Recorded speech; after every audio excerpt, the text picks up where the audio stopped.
What do you say we go down on the farm right now, check in with the St. Lucie Mets and Jeff McNeil getting the start out in center field. So what happens naturally? First at bat of the game, there's McNeil on the run, makes a sliding catch, nifty by Jeff. He's getting a chance out there as the Mets are going to need him when he comes back to be very versatile for this team. So good start for Jeff out there in center field. Right now it is time for Storylines. Those are presented by Fanatic Sportsbook, your place to bet for the 2025 baseball season. You can earn up to 10% fan cash back on your bets. That's win or lose. Spend your fan cash on hats, on jerseys, t-shirts, bonus bets, so much more. Step up to the plate for exclusive offers from Fanatic Sportsbook. That's all season long. And tonight's SNY Same Game Parlay, which, by the way, is available now in the Fanatic Sportsbook app.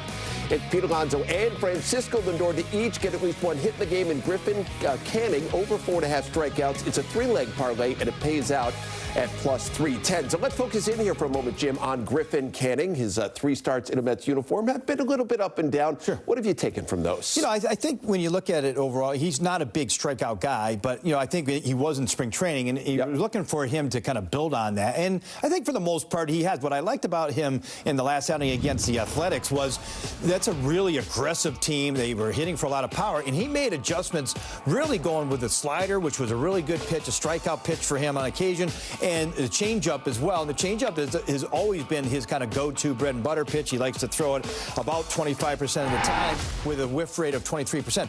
Now, he did get hit around a little bit, some defense and some hard hit balls right at guys. I mean, this took Nimmo right off his feet. There was a great catch by him, a couple of hard hit balls there. You see out to center field. They ran that down. So, I think with him overall, that combination that he has to be, almost perfect to make sure that his pitches are not over the plate. I think that's where you saw some of that hard contact. If he can do that, and this is a tough test tonight with the Cardinals and their offense right now. So we'll see. I think for me, how he's feeling from the sickness is going to be an important factor early on. But I think that pitch mix is really what has made him effective for the most part. Yeah, that's a good point. He was scheduled to pitch yesterday, got pushed back, wasn't feeling well, apparently feeling better, so he does get the start tonight for the Mets. And Andre Plante, who's 2-0 on the season, he goes for the Cardinals. So more to get to here on City Pregame Live. When we come back, we're going to turn our attention to Juan Soto, coming off a rather tough road trip. Jim going to weigh in on his start to his Mets career. That is on the way.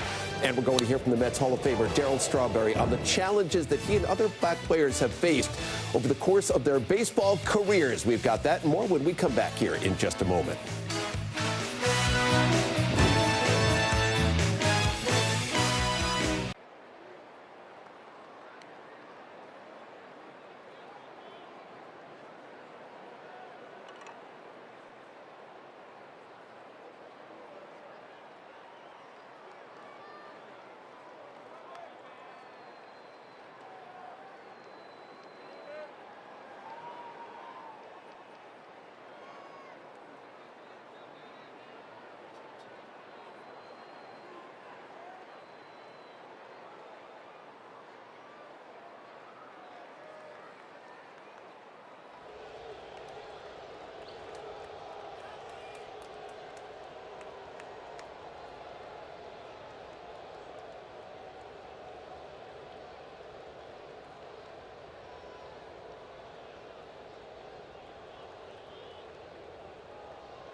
Well, we get a look right there. Griffin Canning getting set to go. He gets the start for the Mets. The opening game of this 4-game series, 1-1 on the season. 4.20 is the ERA. And right now, we're heading into the lab, going to put Juan Soto under the microscope. And he has reached base safely in 16 of his 18 games this season. But, Jim, he went hitless yesterday, 3 strikeouts, and hit into a very big double play with the bases loaded there in the 5th inning. So how do you assess his start to his Mets career? I mean, it's been a little rocky. I think, a couple days ago, he was still sitting on 1 home run. He hit back-to-back games where he hit a home run, so you thought he was going to start to break out of it. But then, like you said, yesterday, 0 for 5, 3 strikeouts. I think when you look at him, what stands out more than anything is he has struggled, and it looks like he's pressing a little bit with runners in scoring position. His career lows with batting average, career lows on base, career low or almost career low in slugging percentage on the early going. Again, it's really very, very early there. But I am seeing him, I think, press a little bit, trying to maybe to produce, and maybe try to even keep up with Pete a little bit, because Pete's the one that's cleaning up a lot of that. But I think we're seeing that a little more of expansion of the strike zone than what I'm accustomed to seeing with Soto over his career. Once he said, and it came out there that he said teams are pitching him differently. A lot has been made of that.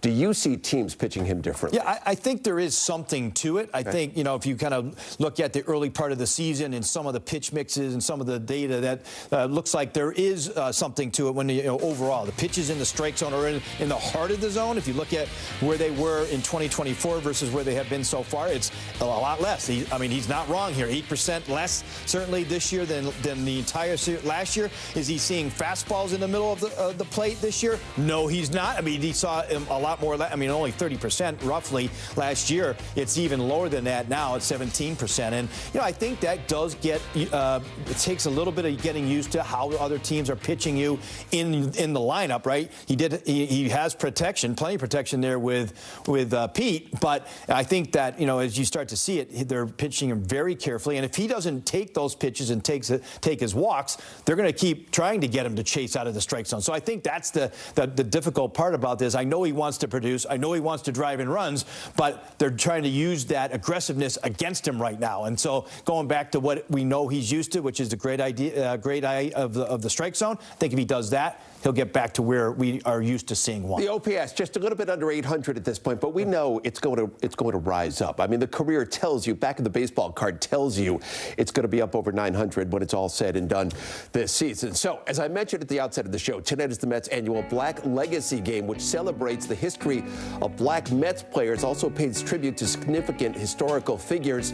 The Mets Hall of Famer Darryl Strawberry out at Citi Field, and he discussed the challenges he and other Black players faced during the course of their careers. I can imagine what, Cleon Jones had to go through, being a, African-American player and had to endure. We didn't have to endure like those guys did. We didn't have to endure like Frank Robinson and Jackie and Hank Aaron. You imagine, the story of Hank Aaron, saying when he was going for the home run, and what he had to go through and, the death threats. And we didn't have to go through that as players. I can only imagine, but I couldn't really be in their situation and having to face that. I faced some real criticism when I played, of course, in Lynchburg, Virginia. I was called out of my name, boy, and this, you're not that good. And I was like 19 years old, and my manager, Gene Dusan, used to tell me, just don't look up there, and I was struggling that year, and I came close to quitting baseball, but he helped me get through that season because I think he figured if I'd have looked up there, up in the crowd where they were saying, calling me a boy and the N-word, I probably would have took my Louisville Slugger and went up there and eliminated somebody, But Gene Dusan kept me together. I am grateful for that. He kept me through that process about not looking up there and telling me how ignorant they were and everything. And he was white. He was a white manager. And he made it clear to me to just don't get involved. And I didn't. I'm very thankful to the fact that, I did have him as a manager to help me through that process.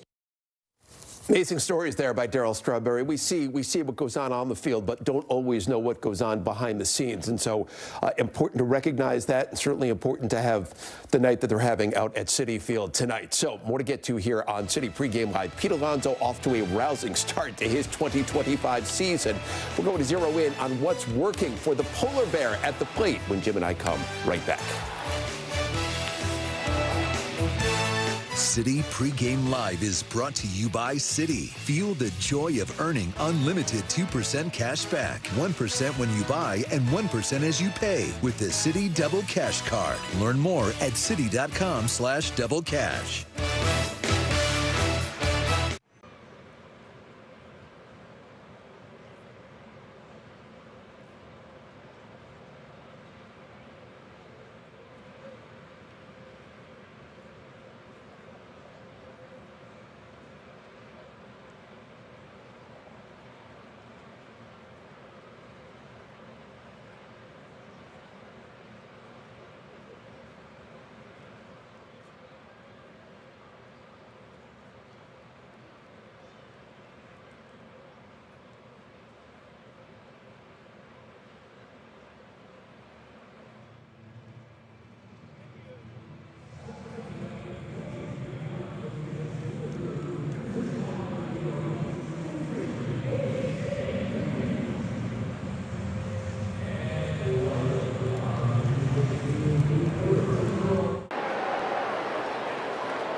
Welcome home, Pete Alonso. In the air, deep right center. It's out of here. Pete Alonso, grand slam. And Alonso drives to a deep center field. Dead central into the greenery. We know the power is real. This is the best start to a season that Pete Alonso has ever had. That's why they call him the polar bear. He has just been sizzling. This is stuff that you dream of as a kid. LFGM, thank you.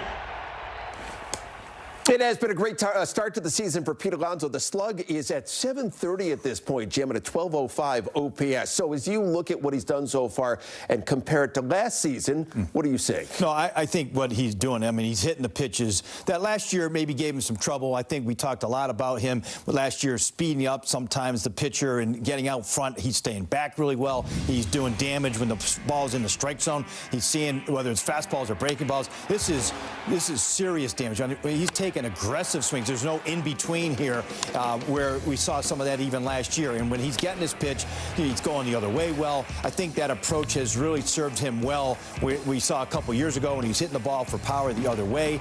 He's able to react to the off-speed and pull it, all of those things. Here's his heat map from 2024, which wasn't too bad, but you saw there was some holes down and in there on the left-hand side, and down and away was a little bit tough, and he chased a little bit up. You're not seeing much chase, and when he does, he's still hammering that.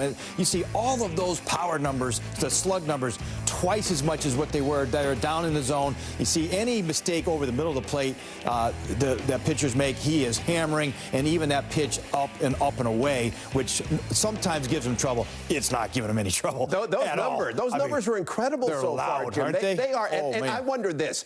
If he continues, and again, it's early, but if he continues on this trajectory, would you consider reopening negotiations mid-season? And what would a deal for Pete at this point look like? Listen, I don't think you'd have any choice but to reopen them. I really think that, this is the perfect fit. And we talked a lot about this winter, but now as you see the year that he's having, if that continues, and let's say he's top 5 in some of these power categories, it's a huge bet that they really don't have in the lineup. They need him. So, yeah, they're going to be in a bind, I think, in terms of, but there won't be a deal this time, right? This is a really team-friendly deal that they're on now. You'll have to rip that up. It'll probably be in that $200 million range or more, 6 years, something along those lines, but I think it'll be worth it. It's going to be very interesting if he continues to hit like he is right now. What do you say? And this is always one of my favorite parts of the show when we work together. What do you say right now? We duke it out as the Mets get set to face off against the tough right-hander Andre Palante. He's 4-0 in ERA, just a little bit over 2 over the course of his last 6 starts going back to last season. So what about the challenges that he presents to Pete and the rest of the Mets hitters tonight? I mean, he's pitching well right now. He's a guy that was homegrown there with the Cardinals, and he's a guy that will throw a lot of the four-seam and slider mix. He's got a little Chris Bassett in his wind-up. You see, he's got that deception with that front arm. He likes to throw that changeup down the strike zone to get you the chase. He's had a lot of chase, did against the Phillies his last start. He's having a pretty good, solid season overall. Here's the pitch mix. You see a lot of fastballs between four-seamer and sinker, but primarily a four-seam guy. The slider is a swing and miss type of pitch, and they'll throw in a curveball too, and they'll throw that to lefties and to righties. So he's got a wide arsenal. I think you have to look down and try not to chase, and if the Mets can do that, I think they'll have a good night. You're right. I think he does have a little bit of Chris Bassett in him, right? The way it comes over the top right there. So we close it on Game Time out at Citi Field, first to 4 Mets and the Cardinals. We'll come back and wrap things up just a moment here as Griffin Canning goes in search of his 2nd consecutive victory. We're back in a moment.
Here we go, my friends. It is your City Heads Up. I think it's safe to say a lot of ground balls from the starting pitchers tonight. We could expect to see Nolan Arenado. He leads all of baseball in home runs and RBIs over the course of the last decade. He's in there for St. Louis at third base tonight. So Jim and I back for the postgame show. Infinity Postgame Live when it's over at Citi Field. Right now, Mets and the Cards. Gary, Keith, and Ron on the call. Oh, Gare, take it away.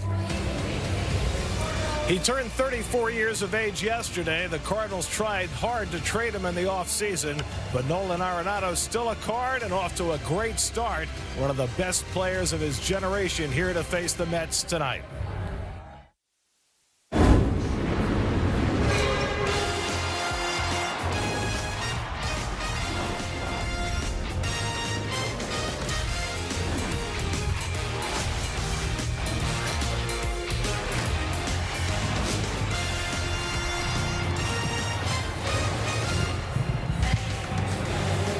Citi Field in New York. The New York Mets play the St. Louis Cardinals.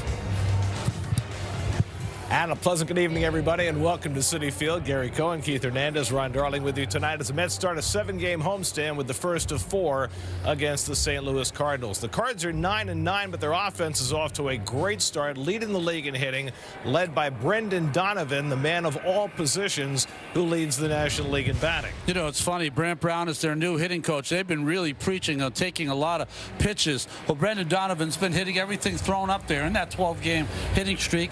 He is 22 for 46 with 8 RBIs and 7 extra base hits. He's been leading that offense, which is taking a lot of pitches and trying to get deep in counts. And Donovan, with their starting shortstop Mason Wynn out, now also taking on the added responsibilities of playing shortstop. As for the Mets offense, they continue to be hot and cold. The Mets have lost 7 games this year. They've scored just 11 runs in those 7 losses. Well, they're hitting .219 as a team, and that are struggling, and the youthful Vientos and Beatty. I don't care if you're a veteran or a young player, you don't like to be 18 games into a season and having your average on the interstate up there on the scoreboard. Soto's getting acclimated. I feel he's pressing a tad. But most importantly, this team's not hitting with runners in scoring position.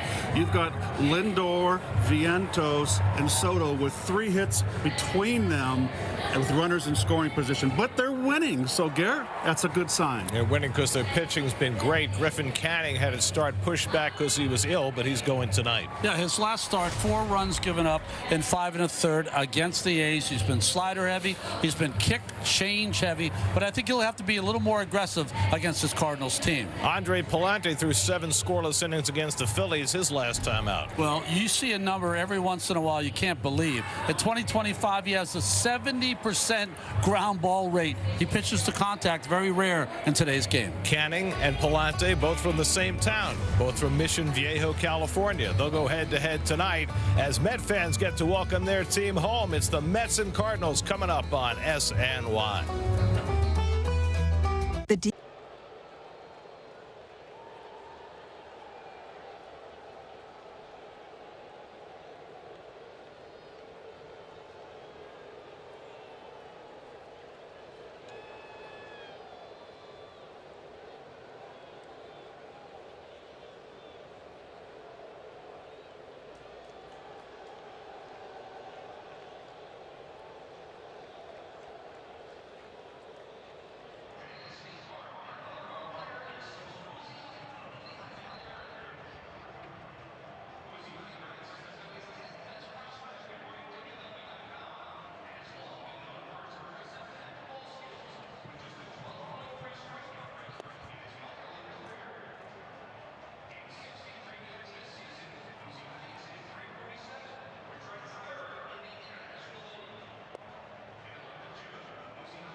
New York Mets baseball on SNY is brought to you by Toyota. Deer Spring, Toyota's adrenaline-pumping lineup is ready for you. Toyota, let's go places. By City, for each Mets home run at Citi Field, City will donate $2,000 to No Kid Hungry. By Spectrum, a fast and reliable connection, making more things possible. Spectrum. And by your Infinity retailer, experience the Infinity lineup at your local retailer today. The first 15,000 fans of the Mets-Cardinals game tomorrow will get a Mets Brandon Nimmo hoodie jersey from Invesco QQQ. Get your tickets now at Mets.com/tickets. Drive Around the Majors brought to you by Audi this afternoon. Diamondbacks have won 5 in a row after beating the Marlins today. Andrew Heaney pitched shutout ball into the 8th as the Pirates shut out the Nats. And Christopher Sanchez, 12 strikeouts in 7 innings. The Phillies got one from the Giants. Juan Soto and the Mets getting set to start a homestand. Mets and Cardinals first pitch is coming right up.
Sheffield leading off in the bottom of the 7th. Mets down by a run.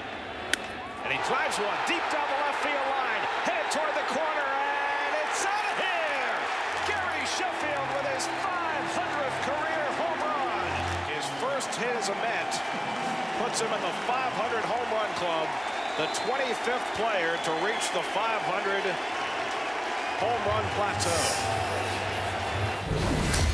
And to date, the only Met ever to hit his 500th home run in a Mets uniform. Listen, people hit more home runs, people had more hits.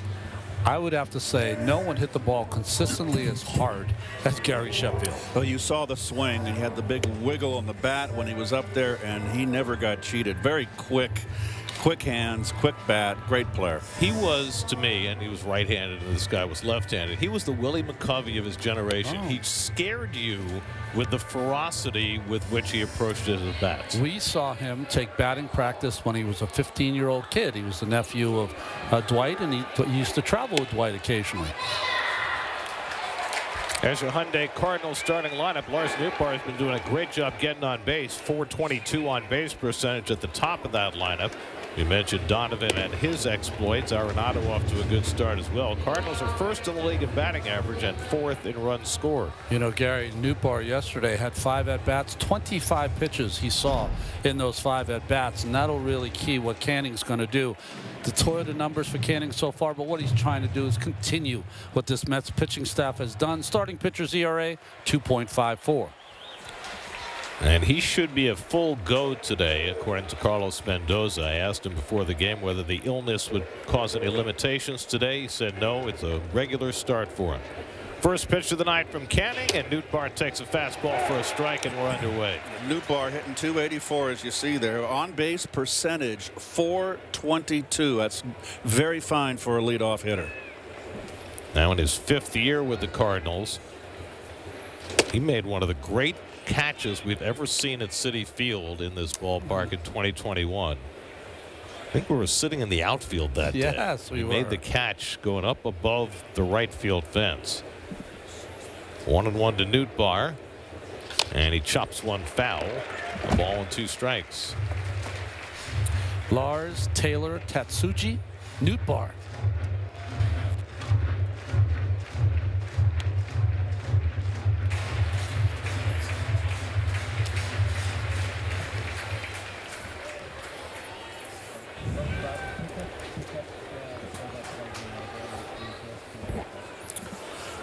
One and 2 count on Lars Nootbaar. Here's the pitch from Canning.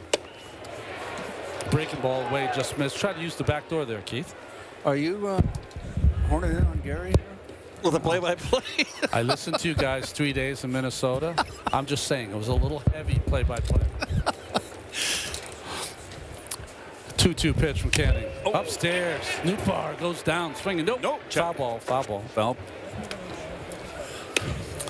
Gary, you okay now? You've got a new headset? Well, we'll see if this one works any better than the one before. Gary's going to the spare. It says right on it, spare. I think there's a conspiracy to shut you up. You know, you only get the spare when you don't throw a strike. 2-2 from Canning, and the changeup is fouled. Well, you know, into every game, a little adversity is going to fly. And today was the primary headset goes down early. The spare jumps into the breach. It's like long relief. I only made 3 mistakes in 2 pitches. I told you this job was harder than you thought. It is. And Nootbaar hits one off the back of the mound out to Lindor. And that's the first out of the night.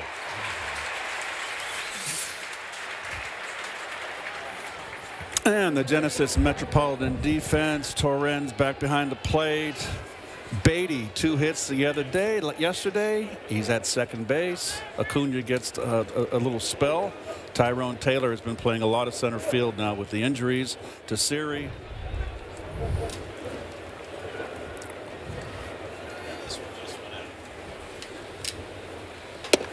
And a call strike to Wilson Contreras.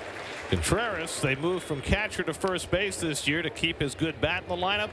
He's gotten off to a miserable offensive start, hitting just 145, 24 strikeouts and 69 at bats. Yeah, and Paul Goldschmidt has gotten off to a rocking start in pinstripes.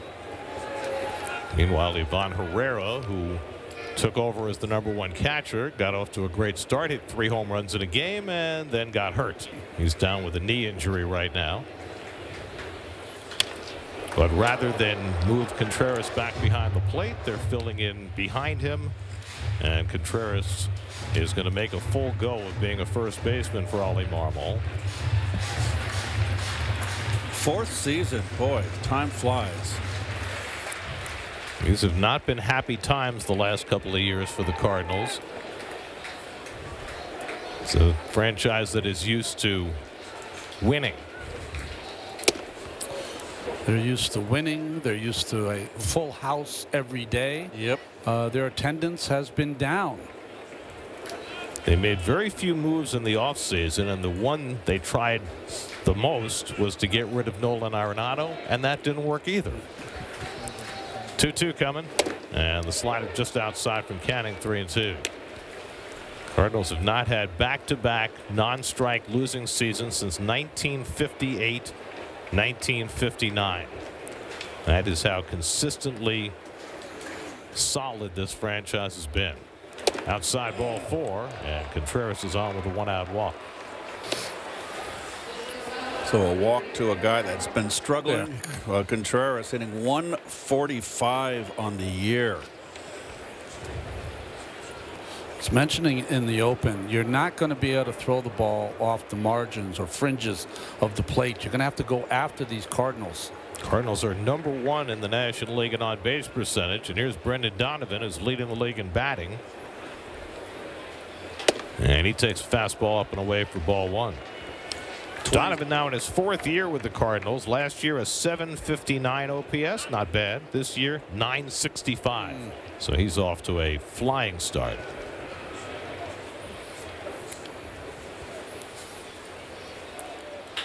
Hit sharply, handled by Beatty, out at second. Lindor to first, not in time.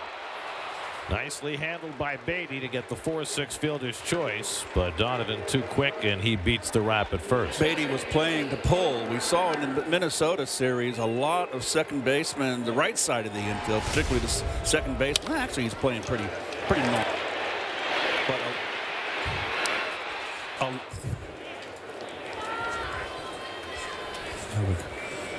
there we go. So he just beat it there. My mic went out there. Yours went out too. Mine just So went out. something going on up here. Gremlins. So here's Arenado. Celebrated his 34th birthday yesterday.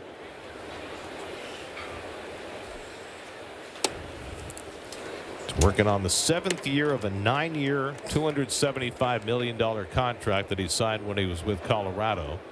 Rockies traded him to the Cardinals. He's now in his 5th year in St. Louis, and the Cardinals tried their best to offload him during the offseason. There goes the runner. The pitch outside. It trickles behind Torrens, and Donovan has a stolen base, his 3rd of the year. Well, that was a case where Donovan Canning didn't spend enough tension on him, and he got a real kind of jumping start. So Torrens knew that and tried to get it, release it as quickly as possible. That's why he missed the exchange.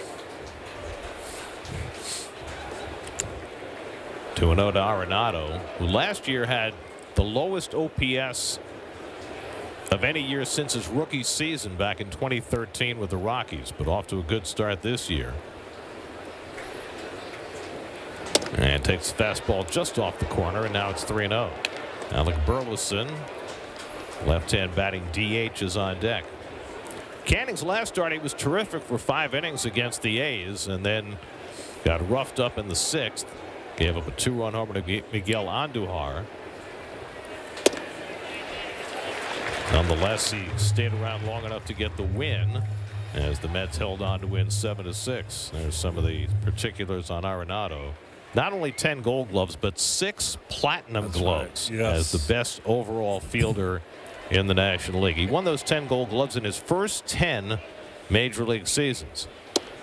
And a slider for a strike, and it's 3-2. He's always had, and he's been he's had a tremendous career offensively, but he's got a very awkward swing. But it works. He's got real happy feet. You know, in today's game, guys really try to get, their feet just right into the ground and use the ground. He has very happy feet, dancing all around until he gets ready. 1,141 Major League RBIs. And he takes that slider outside. So for the 2nd time, Canning walks a batter on a 3-2 slider. Canning is missing with that slider away around a foot. He's got to hasn't found the range. So now Burleson, who is counted on for some power in the middle of the order, but he is without a home run through his first 53 at-bats. Hit 21 last year. He got big hits against the Mets last season. He's a dangerous hitter up there. Donovan second, Arenado at first with 2 down. And Burleson takes first pitch slider for a strike. You look at the front foot and look in front of Canning. Every pitcher knows he's got to get his foot down before he releases the baseball. If you're a breaking ball pitcher, that has to be even earlier than a guy who throws heat. And Burleson pops one up on the infield. Lindor right near the bag. And he puts it away to retire the side. So Canning gets all 3 left-hand hitters out and gets through the inning unscathed.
Francisco Lindor has a .471 on-base percentage leading off the first inning this year. And he'll try and get the Mets started against 26-year-old Andre Pallante. There's your Honda Mets starting lineup. Starling Marte getting a start against a right-hander. Brett Beatty in there at second base after Luis Angel Acuna had a good series in Minnesota. And there is Pallante, who is 2 years younger and grew up in the same hometown as Griffin Canning in California. Wow. Just outstanding in his last start against a tough Phillies lineup. 7 shutout innings, only 2 hits allowed. Lindor 6 for 26 on the road trip, trying to get himself pointed back in the right direction.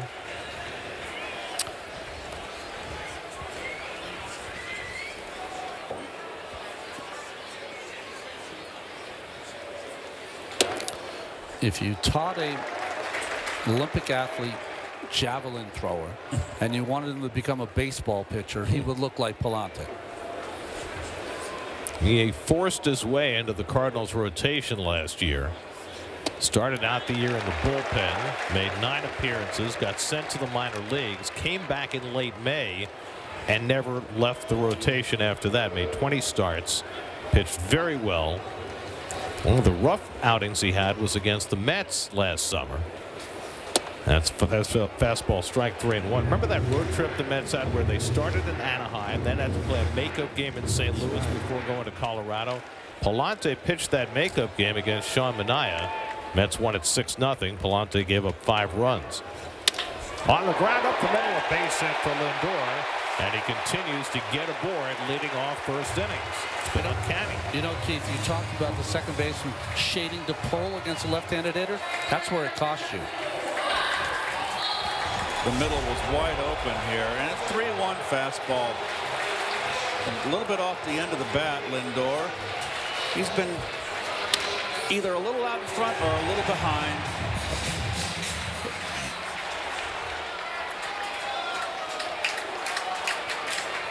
So now Juan Soto with Lindor aboard at first and nobody out. And he fouls off the first pitch fastball from Pallante. Soto went 2 for 13 in the series in Minnesota. The 2 hits were both home runs. But he had a rough day yesterday, went 0 for 5, including a bases loaded double play. You ever see a 4 unassisted double play? Never seen it. A lot of things we've never seen before yesterday. That's hit right at the shortstop. Donovan with time to scoop it up and complete the double play. That is the 5th double play now that Soto has grounded into in the first 19 games. Cardinal defense brought to you by Catholic Health. With the injury to Mason Wynn, they've moved Donovan over to shortstop. It's his 4th start at short, 10th of his career. Contreras, with the injury to Ivan Herrera, has moved to first base. They're kind of shuffling around. There's their outfield right there. Scott can go get him. He can fly in center field. Well, here's the raging hot Pete Alonso. Pete starts the day 2nd in the National League in batting, 2nd in on-base percentage, 1st in slugging, 1st in OPS. He is just raking.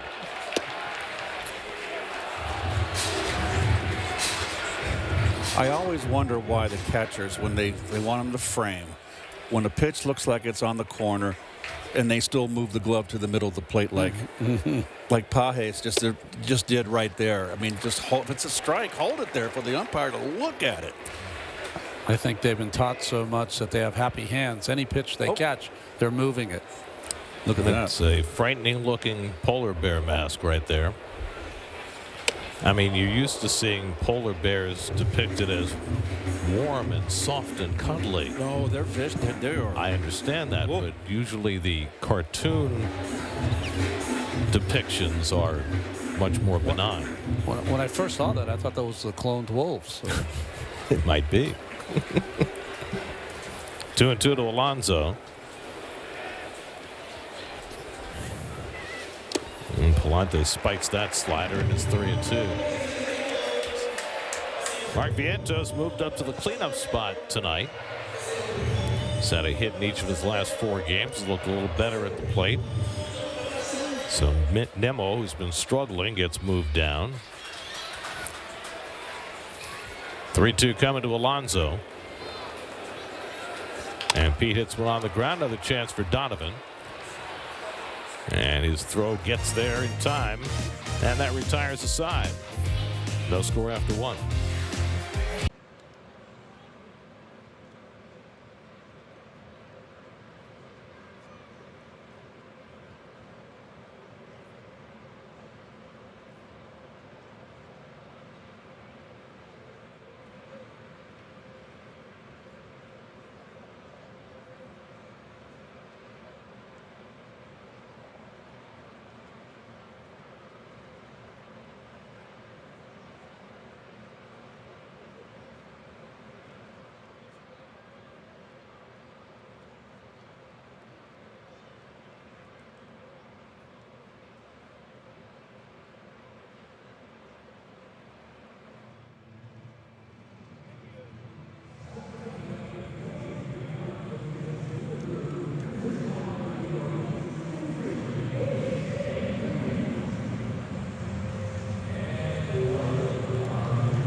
Suit up this season at MLBshop.com. Check out the largest selection of authentic jerseys, caps, hoodies, t-shirts, and more. Visit MLBshop.com, the official source for your Mets gear. At the Mets house. Jordan Walker leads off for the Cardinals as we go to the second. It's hard to believe Walker's only 22 years old. They brought him up 2 years ago. He had a great stretch early on.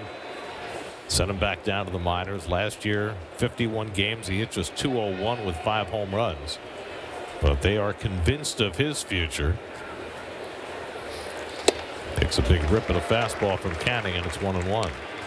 Certainly he's shown his best against the Mets. His lifetime OPS against the Mets, 1101.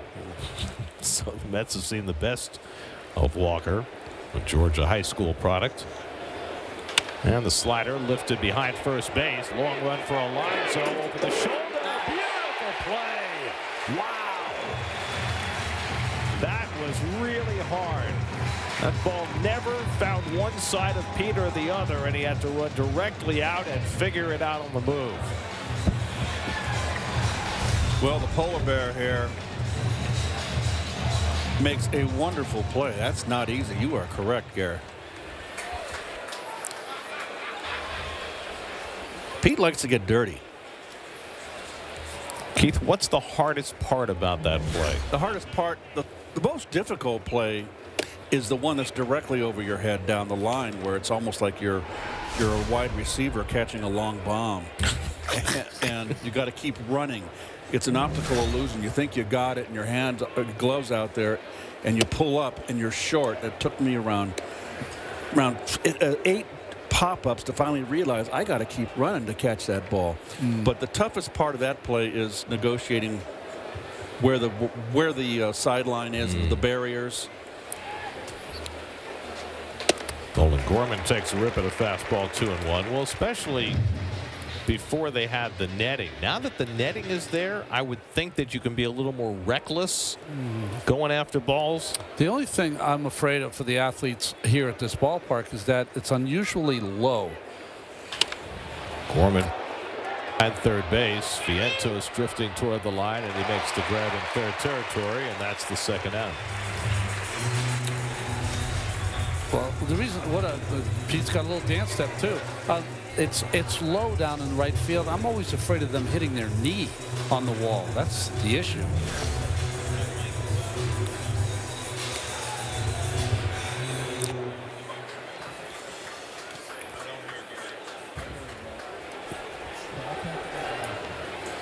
Two out. Here's Pedro Pages, the catcher. And a fastball strike on the outside edge. Pages is taken over as the #1 backstop with Ivan Herrera on the injured list. And so far, Pages has held up his end, hitting a .268. He was a rookie last year, played in 68 games. And he takes the slider off the plate, a ball and a strike. And Pages stands way off the plate.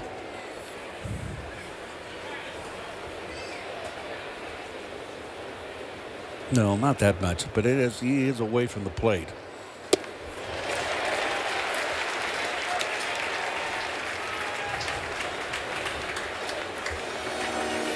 I felt like in our time, Keith, the 70s, 80s, 90s, a lot of guys stood off the plate and really kind of had a stride into the ball. He's not that far off. That's pretty average right there.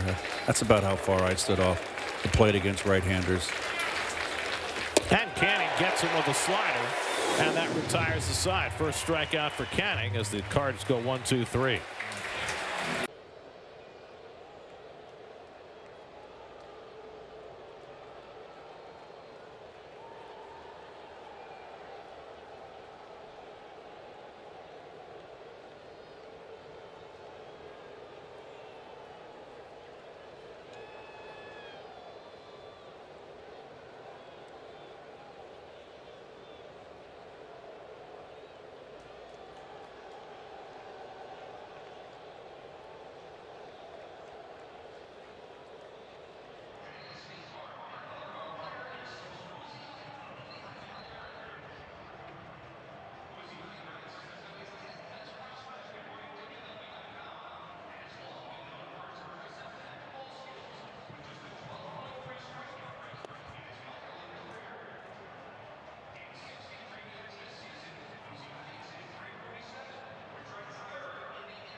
Home second inning, Mark Vientos leads off for New York.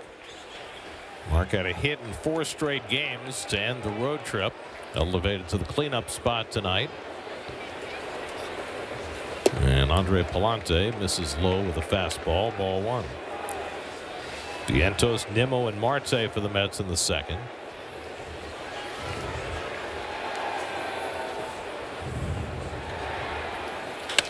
And a fly ball over toward the right field corner. Walker back near the wall. It's out of here. A home run for Mark Vientos, his first of the season. Just inside the right field foul pole and just over the wall. In his 63rd at bat, Vientos hits his first home run of 2025. And the Mets have a 1-0 lead. We'll have to see this. I almost thought like it hit low on the foul pole. Well, what pleases me the most, Ronnie, is that it was opposite field. He's been having trouble covering the outside part of the plate. And he's got such power to all fields.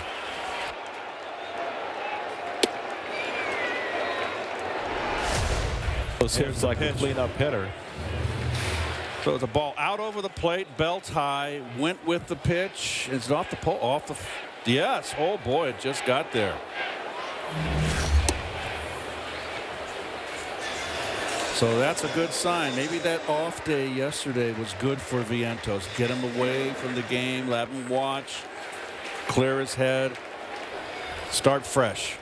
And what a way to start.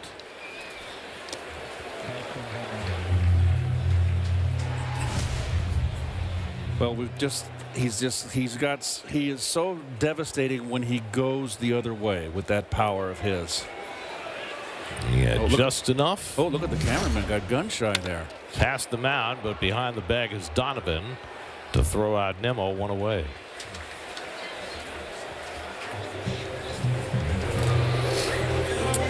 When you're a power hitter and you're 19 games in and you finally get, I mean, that's got to be a weight off your shoulders.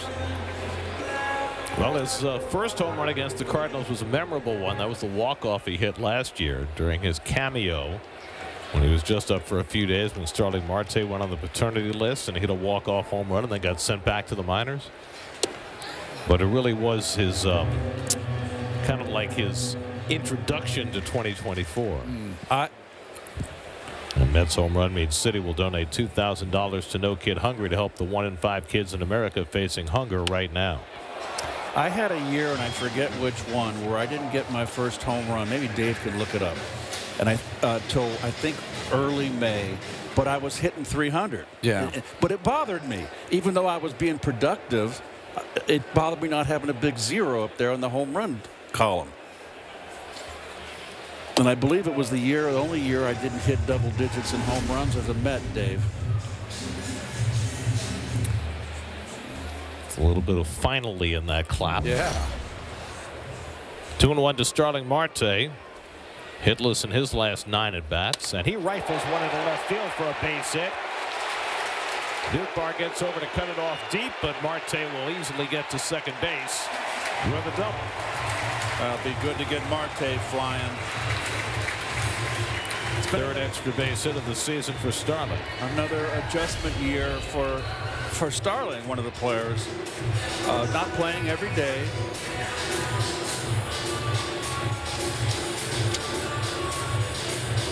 That's supposed to be away from Palante. Drifted over that inside corner. Marte, when he's going good, as quick as anyone in that inside corner. Palante's been a little short with his fastball in this game. He's a guy who averages about 94, 94 and a half on his fastball. He's been more 92 and 93 over these first 2 innings. There's another 92-mile-an-hour fastball to Luis Torrens. Palante threw a season-high 93 pitches in 7 scoreless innings against the Phillies last Friday.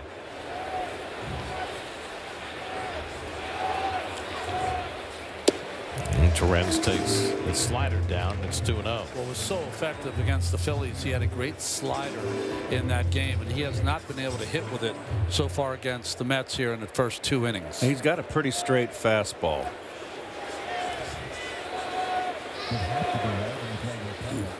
That's a lazy breaking ball right there, Ron. You're right. He's just throwing floaters up there right now.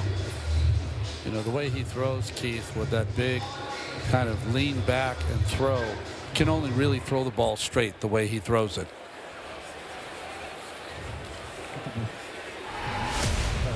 I mean, that hides the ball from the hitter. Like so, Rick Sutcliffe in the day, and then straight over the top, like Josh Colmenter, the tomahawk thrower. I recently just saw him, and I was so happy that I remembered who he was. Kershaw's got the biggest shoulder lift, and Don Sutton had a big shoulder lift. Really hid the ball. 2-2 to Terrens, and he tries to go the other way and fouls it off. Brett Beatty hitting 8th in the order, playing second base tonight on deck. Well, to your point about Palante's slider, coming into this game, the opposition 1 for 14 against his slider. And he's throwing it more this year than he has in the past. He throws another one, and it's fouled off. Yeah, in the past, he threw it about 17% of the time. So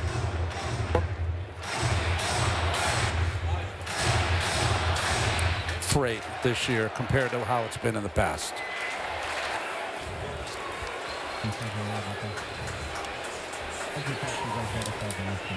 Seventh pitch of the at-bat coming to Terrens. Palante looking Marte back. Well, Palante right now is throwing up just rollers on his breaking ball, and maybe throwing up is a term you don't want to use after going with upchuck yesterday. Oh, well. Did I say throwing up? On the ground is short. Marte will hold. Donovan throws him out to away. That's the famous Jerry Coleman line talking about the guy getting ready to come to the game, so he's throwing up in the bullpen. Yeah, that's right. So here's Beatty, who had his first multiple hit game of the season yesterday, went 2 for 4 in Minnesota. 7 hits and 40 at bats to begin the year for Brett. Fastball up and in for ball 1. See how that ball, the separation, anytime you can see some daylight, that means the pitcher's really got a slight and loose grip on the baseball before he delivers it.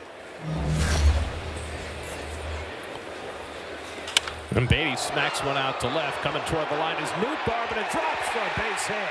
Marte will score. Brett Beatty drops a single along the left field line to drive in a run. And the Mets have a 2-0 lead in the second.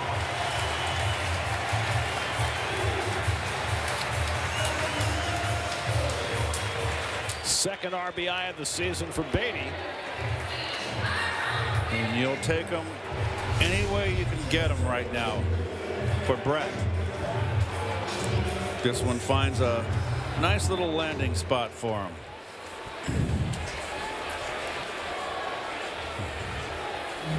And now Tyrone Taylor dropped to the number 9 spot in the batting order, and he lines one up the middle for a base hit. Beatty will stop at second. Taylor had his best day this season swinging the bat yesterday in Minnesota. He did. Got robbed by Harrison Bader in one instance. And he attacks the first pitch he sees and lines a base hit tonight.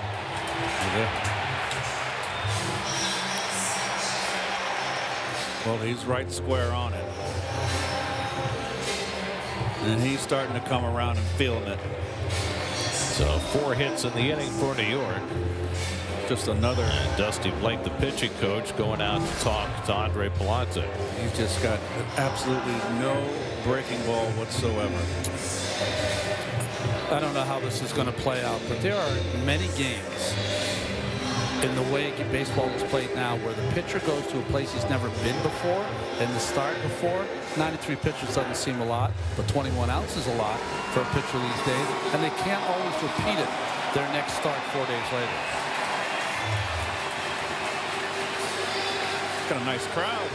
So now Francisco Lindor looking to put the hammer down in this second inning. Vientos led off the inning with a home run. Marte a 1-out double. Beatty and Taylor, the 8 and 9 hitters, delivering 2-out singles. Now Lindor bats with 2 out and 2 on after singling up the middle his first time up.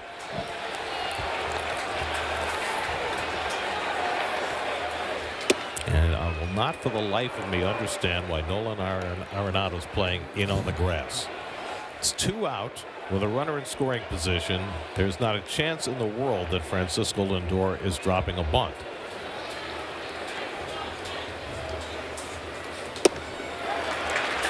I don't feel there's any information or analytics that would have him playing there. Just maybe, you know, when you have 10 Gold Gloves, you play kind of wherever you want to play. Still, though, even with the bag.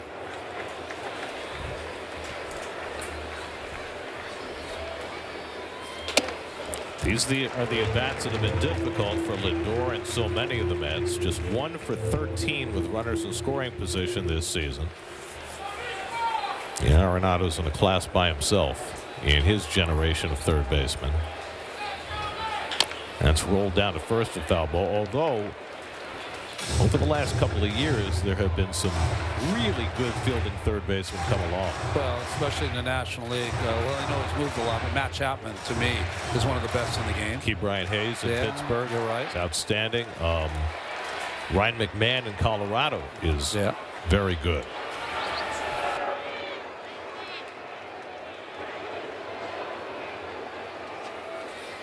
And he takes it down. Full count. And that fastball was 90 miles an hour. So something's going on with Andre Palante. He is not feeling himself. Trying to squirm his way out of a big-time inning. He's already thrown 25 pitches in this second inning. Runners get set to go. 3-2 to Lindor. And Francisco cracks one in the right field for a base hit. Beatty will score. Taylor stopped at third. Lindor with the ball cut off now is trapped between first and second. He waves Taylor to try and score, and Taylor will cross the plate. Lindor will get tagged out, but the run will count, and the Mets have a 4-0 lead. Lindor doing some on-the-field base coaching, waving Taylor home with the 4th run of the inning, as the Cardinals did not break the rundown and allowed the extra run to score.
Tonight.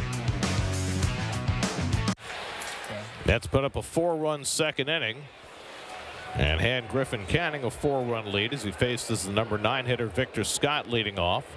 And Scott, who already has 4 bunt hits this year, takes high for ball 1. Scott can absolutely fly, and Vientos has to play in on the grass against him. Well, that's a lot with Taylor and that hustling, going first to third. He was hustling. And fastball strike, and it's 1-1 to Scott with Lars Nootbaar on deck.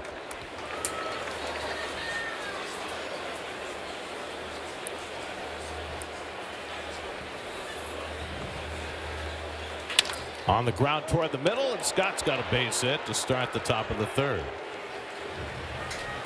Let's go back to the play that ended the inning where the Mets got an extra run. Now, Contreras is not a first baseman. He's in the proper position here. Lindor is forcing the throw here. You got your back to the plate. You want to give it to the shortstop right away. Lindor's out in nowhere's land. Second baseman, not there. Close the gap. You want to pinch Lindor. Now it's easy for Taylor to score because the shortstop's got to run him all the way back to first base. So two big boo-boos there. I mean, Taylor took off before Contreras got rid of the ball because his back was turned.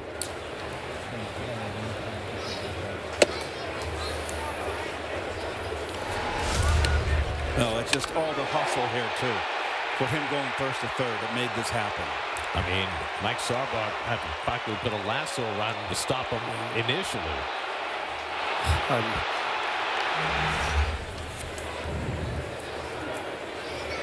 That's just inexperience at first. And Keith said the magic moment there.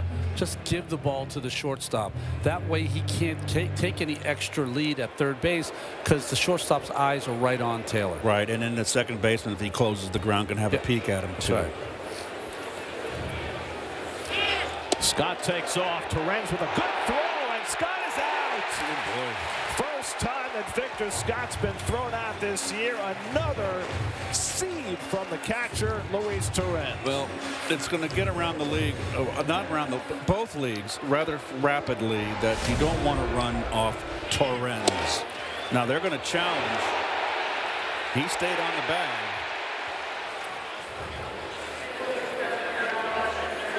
Oh, I think he got in.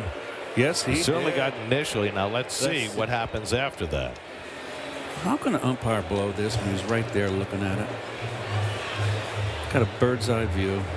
I mean, he did not come off the base. Sure? He did not. I mean, Lindor kept the tag on the whole time, but he did not come off Scott the bag.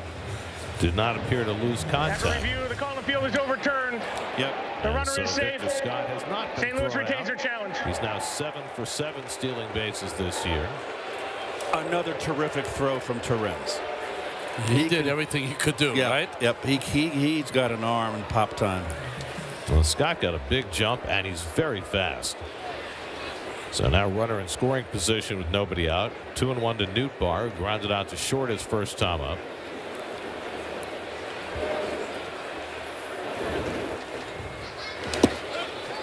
Nice block. Torrens goes down to block that slider in the dirt. 3-1. Torrens just below 50% now over the last 2 seasons. A remarkable number. Amazing. Better than twice as good as the average major league catcher, especially in the new stolen base environment. Nootbaar tries to hold. He went around. 3-2. We were talking about Nootbaar and his long at bats yesterday. Yeah, here we go. 7 pitch at bat his first time up. He's going to see at least 6 pitches in this at bat.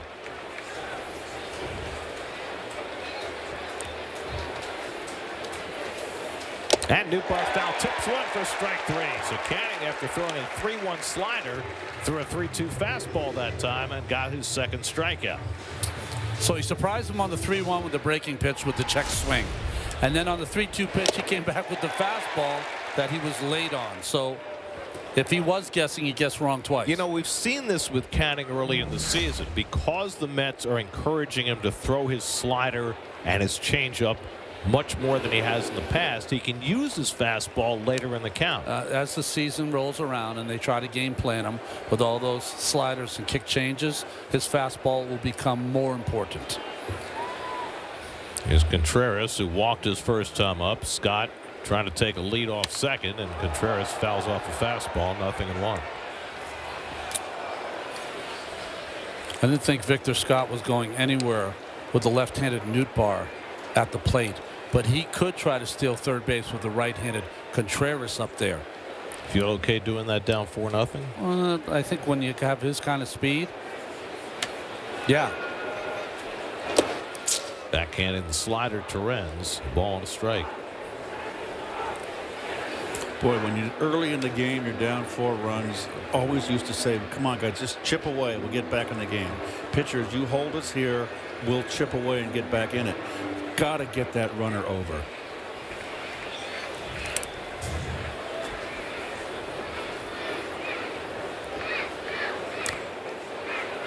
I'm speaking of the last at bat here. The failure to get him over. Gotcha. There you go. Yep. The last at bat. The strikeout to Nootbaar. Those are, it's 4-1. You feel good about, okay, we're working our way back. By the way, on that Lindor hit, he gets 1 RBI. His second run scores on a fielder's choice. Put out 9-3-6-4 on Lindor for the last out of that inning. 1-2 to Contreras. He struck him out. Got him with a fastball. So Canning again pitching backwards. That upstairs fastball with 2 strikes. He threw this ball by Contreras. Any life that Canning has on his fastball is one above the belt. That's where he's got a little hop on his pitch. So 2 outs. Scott still at second, and here's Brendan Donovan. And that one skips away from Torrens, and Scott will scoot over to third. Scott can run, boy, I tell you. Jeez. One of the fastest runners in Major League Baseball. So that's a wild pitch, moving Scott over to third. Torrens kind of backhanded that. Telling them to reset the pitch clock. Donovan into a fielder's choice and stole a base in the first inning. Canning will use the full windup with a runner at third. You don't think he'll try to steal home, do you? Past Canning toward the middle. Lindor with a sprawling stop, but no chance to make a play, and that'll bring in the first St. Louis run. Gorgeous stop by Lindor, but no chance to get himself in throwing position, and Scott comes home to cut the Met lead to 4-1. And the league leading hitter, Brendan Donovan, with 2 bullets so far in today's ball game. And he's now got himself a 13-game hitting streak with that RBI single, his 12th RBI. So now Nolan Arenado bats with 2 out and a runner at first. Remember, Donovan already stole a base, so Canning's going to keep a close eye on him. This is a Cardinal team that averages slightly over 5 runs per game, so they're not by any stretch of the imagination out of it, out of this game. They create a lot of traffic. Led by Nootbaar at the top of the batting order. This team has the highest on base percentage in the National League, a .348 team on base percentage. So they're constantly working with runners on base, and they've done well with runners in scoring position. Yes. A .269 average, which is more than 100 points higher than the Mets. And yet the Mets have the better record. Because they pitch so well. They've been pitching. That's why. Their new hitting coach for the Cardinals, Brant Brown, former player. Oh, no, Brant Brown? You know. Oh, no. Oh, no, Brant Brown. Oh, new Cub fans. 0-2 coming in the dirt. If you don't know what we're talking about, 1998, last week of the season, the Cubs are battling for a wild card berth. They're playing the Brewers in Milwaukee. 2 out in the 9th inning. Fly ball to left field. Brant Brown's playing left field. He drops a routine fly ball. Brewers win the game. Ron Santo on Cubs radio goes, "Oh, no!" So since then, he's been known as "Oh, no, Brant Brown." 1-2 coming to Arenado. And he hits one past the mound. In comes Beatty. He'll throw it to first. And that retires the side. 4-1 New York in the third.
Home third inning, Mets lead 4-1. Juan Soto leads off against Andre Palante and takes a fastball up and in.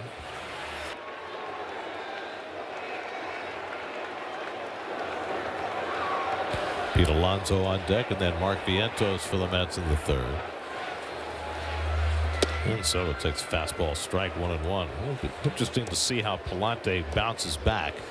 Looked like he was a little short in that last inning. He threw 26 pitches and now has to face the heart of the Mets batting order. He's just throwing lazy breaking balls up there. He has not got a breaking ball at all. And for Soto to swing at that pitch right there just tells you that he's off. A man with such a terrific eye at the plate. One of the best eyes. The best since the first baseman that for the Reds. Joey Votto. Joey Votto. And he's just off swinging at that pitch. You know what's interesting, Ron? He's been taking the pitch down in the strike zone. Yeah. Well, the splitter down, the breaking ball down. But he's just been going after the pitches above the letters.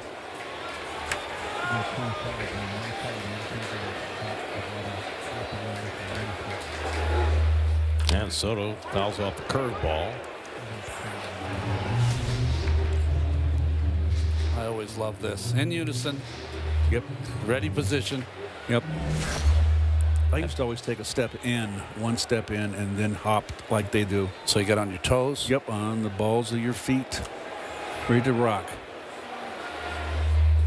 At what point in the pitcher's delivery did you hop? Is it as he's releasing the Right ball? before contact. So it's after he's released it. Oh, after, yes. Yeah. Yes. And right before contact. So as the ball's on the way to the plate. Oh, yeah, well on the way to the plate. Well, I mean, it's only not much time. 4/10 of a second. Yes. And he went around on the slider, and Soto is struck out. It's first strikeout for Palante, and the first Mets out that hasn't involved Brendan Donovan. That's right.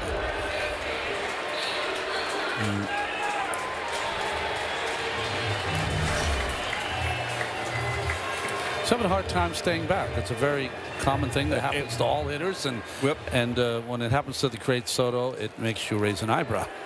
Well, it especially makes you wonder whether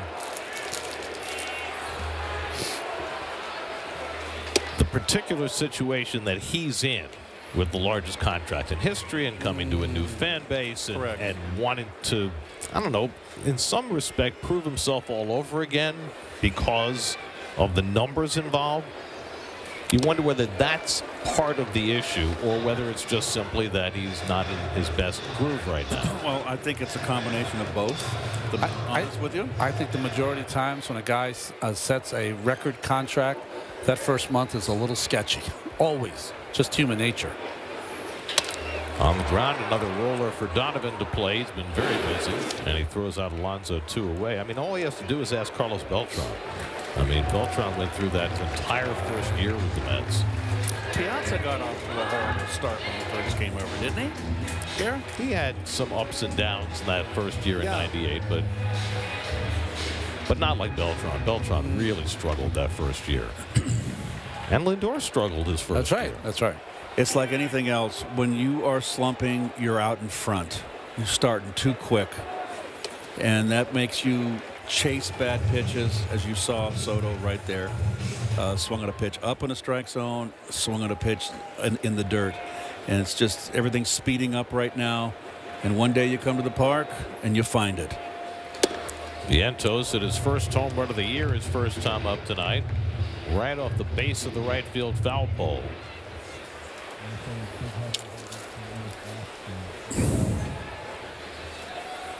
So we'll see if that gets Mark going in the power department. When we mentioned this earlier, the home run he hit against the Cardinals in late April in a cameo walk-off home run.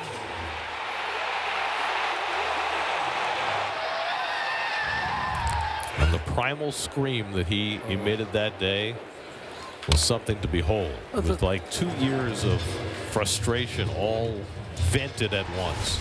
Yep. Oh, And Tarzan. For him, but also for the club. The club was scuffling at that point.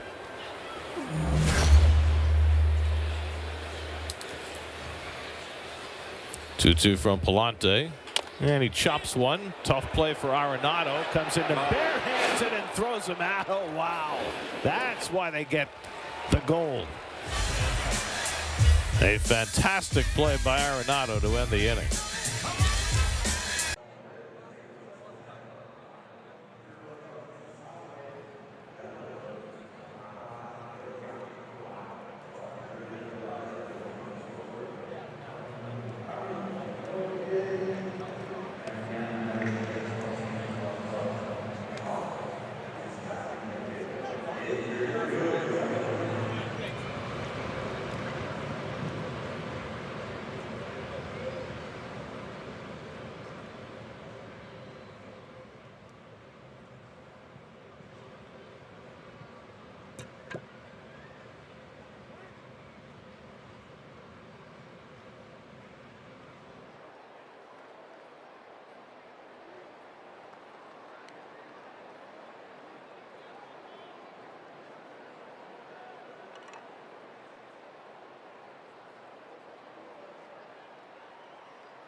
Well, here's the All-State good hand. Sometimes you need only one hand. No, look how widespread those splayed those fingers are, and just like a shovel scoops it right up. 10-time Gold Glover showing off. No glove necessary. Alec Burleson leads off in the 4th inning. 4-1 New York. Burleson popped up to short his first time up.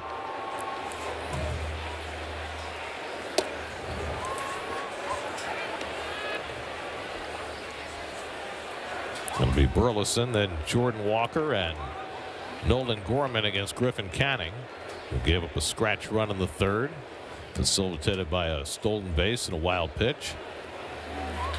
And Burleson a little too quick. 2-1. Burleson, one of the best players that ever played for East Carolina, the Pirates. Two-way player then. Hitter and a pitcher. Wait a second, there are other Pirates? Yeah, there's some Pirates out there. Good baseball school for a long time now.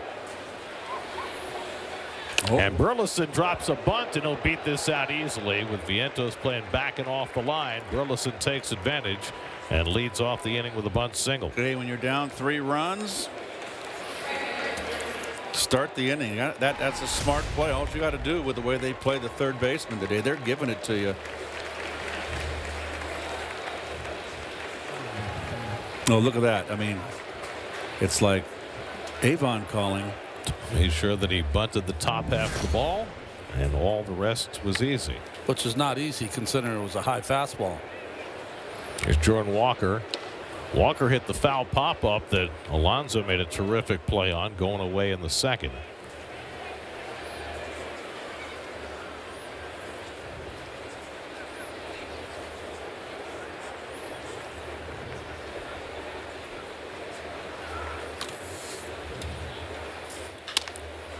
Bounce foul.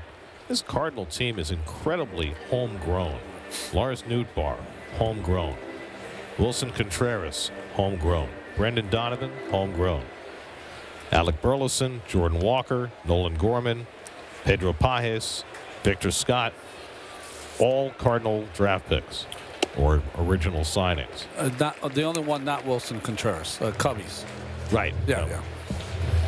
And Arenado, of course. Yes. But the pitcher Palante, also Cardinal draft pick. And Young. Yeah. Well, they tried to get younger. They tried to trade Arenado. Yeah. It was part of the game plan. Well, they really had traded Arenado, but they needed him to sell off on the idea, and he was going to Houston. Steven Matz pitched for the Cardinals yesterday. His first start of the year, pitched well. 5 innings, 2 hits against the Astros for a win. Swing and a miss, and Walker's down on strikes.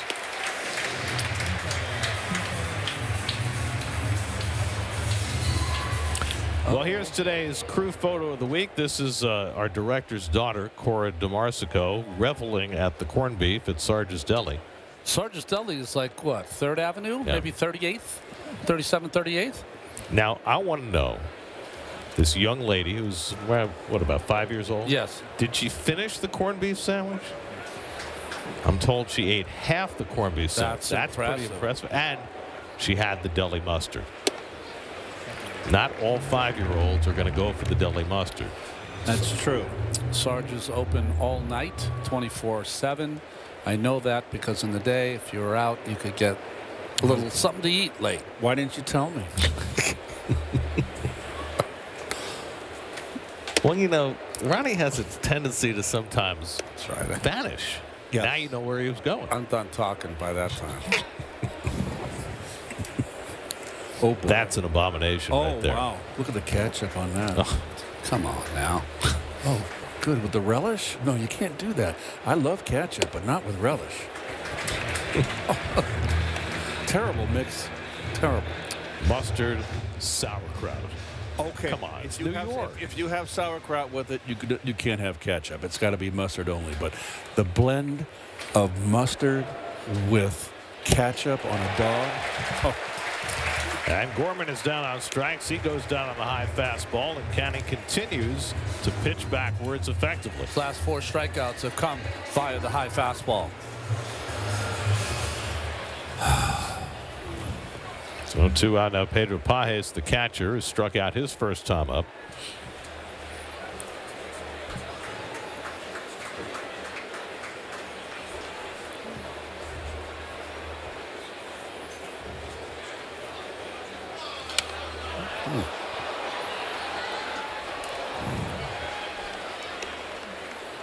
Pajes is having a tough time covering that outside part of the plate. Just keep it out there. Yeah, you said he's not far off the plate, but with the open stance, it appears, quick move by Canning, it appears like he's further away from the plate.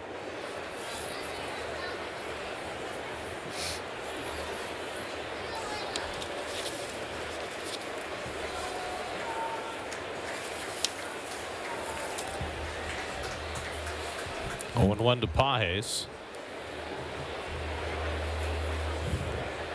So this is interesting, Ronnie. Through his first 3 starts, Canning threw his fastball 31% of the time, his 4-seam. Today, 50% of the time. Yeah, we talked about it a little in the open. This team takes too many pitches off the corners. You're going to have to be aggressive. He's been aggressive so far.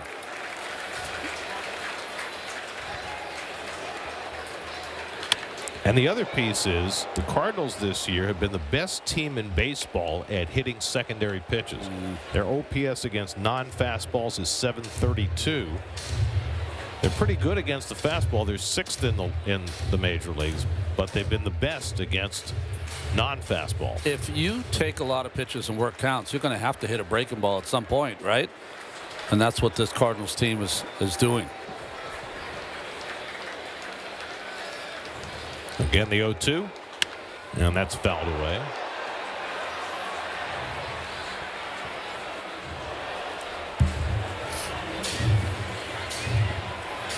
Canning walked a couple in the first inning. So far this year, he has been far more effective against the lefties than he has been against the righties. We saw that in the first inning. He walked the 2 right-hand hitters and got the 3 left-hand hitters out. Now battling with the right-hand hitting Pajes. Victor Scott would be next.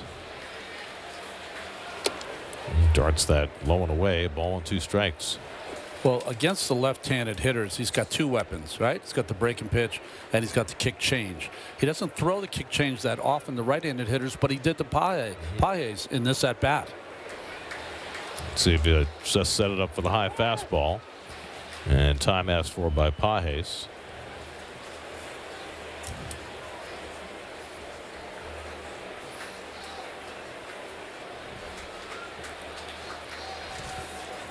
Burleson at first with 2 down. Canning a long hold. And Pages fouls off that slider to stay in the at-bat. So Canning having to work a little harder. He's had some long innings already in this game. Now with 70 pitches in the 4th inning. He has not gone beyond 5 2/3 this year. We mentioned his last start against the A's. He was terrific for 5 innings and then weakened in the 6th. And Pages takes a fastball that just missed somewhere. Looked like it should have been strike 3, but Chad Fairchild said no. And he pointed inside. Sometimes umpires get surprised by a sequence. That's a strike. Well, here it is. Oh, ring him up. Come on, lift that right arm. If you're sure, raise your hand. So now Canning forced to work even harder against Pages. It's Chad Fairchild behind the plate. Ben May, Roberto Ortiz, and the crew chief Bill Miller rounding out the crew. So now Burleson will be running. This will be the 9th pitch of the at-bat to Pages.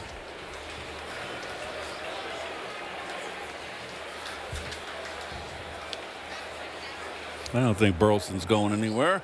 Well, it's 3 2, 2 outs, so he better be. Well, sorry about that. I've never seen a pitcher throw over 3 2, 2 outs. That's what's confused me, Gare. We're all easily confused up here. And a swing and a miss. He struck him out, got him with a slider. So Canning, after the bunt single, strikes out 3 in a row.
Now Monday here at Citi Field, the Mets face the Phillies for the first time since the Mets eliminated Philadelphia in the National League Division Series last year.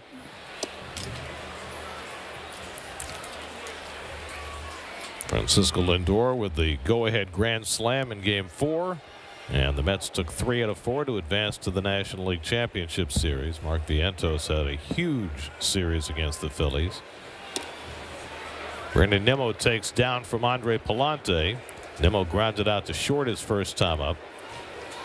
Brandon hit 2 home runs in Sacramento, went just 1 for 12 in the series of Minnesota. And it was interesting hearing Carlos Mendoza talk about Nimmo today. He said he's been a little too aggressive at the plate. Which is interesting, of course, because if you've been watching Mets baseball for the last 10 years, you know how non-aggressive Brandon has been for a good part of his career. We were always saying men on base jump on that first pitch, but back then the pitchers knew that he wasn't swinging at that first pitch, but now they know that he's much more aggressive. Well, he used to be the king of on-base percentage, but that's kind of gone by the boards, and it seems like his intent is far different now.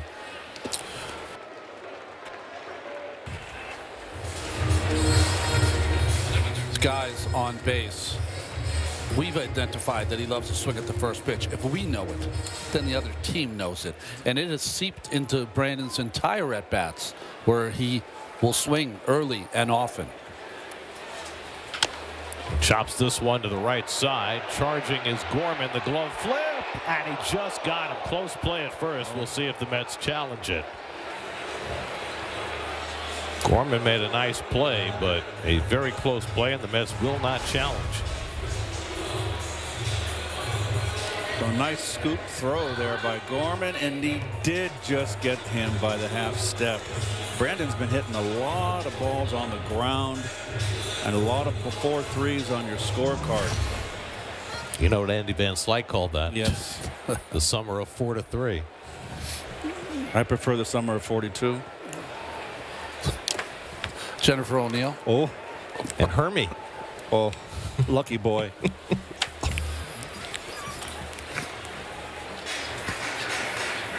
Starling Marte doubled down the left field line and scored a run in the second. Snapped an 0-for-9 stretch. Well, Palante has bounced back with some help from his defense after a very rough second inning. He's retired the last 4. Fine plays by Arenado and Gorman on the last 2 outs.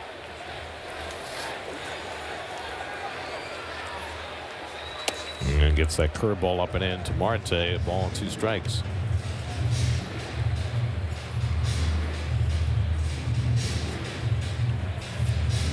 How odd do you think it is for the Yankees tonight to walk into Steinbrenner Field as the visiting team? Crazy. Oh, yes.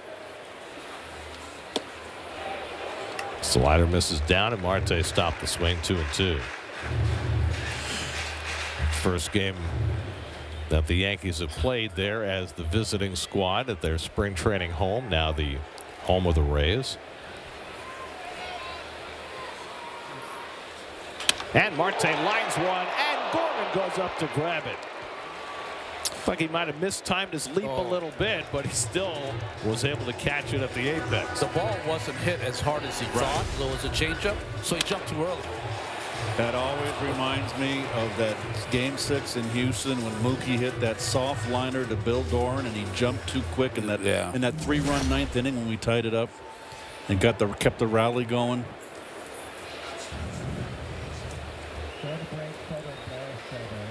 Now Luis Torrens slaps one to the right side, and Contreras makes the flip to Palante in time. 6 in a row retired by Palante. When we come back, the leading home run hitter in Mets history. For now, talks to Steve Gilms.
Go to the 5th inning. Mets with a 4-1 lead. Griffin Canning has struck out 6 through the first 4 innings. He's already gotten 6 swings and misses on his 4-seam fastball in this game.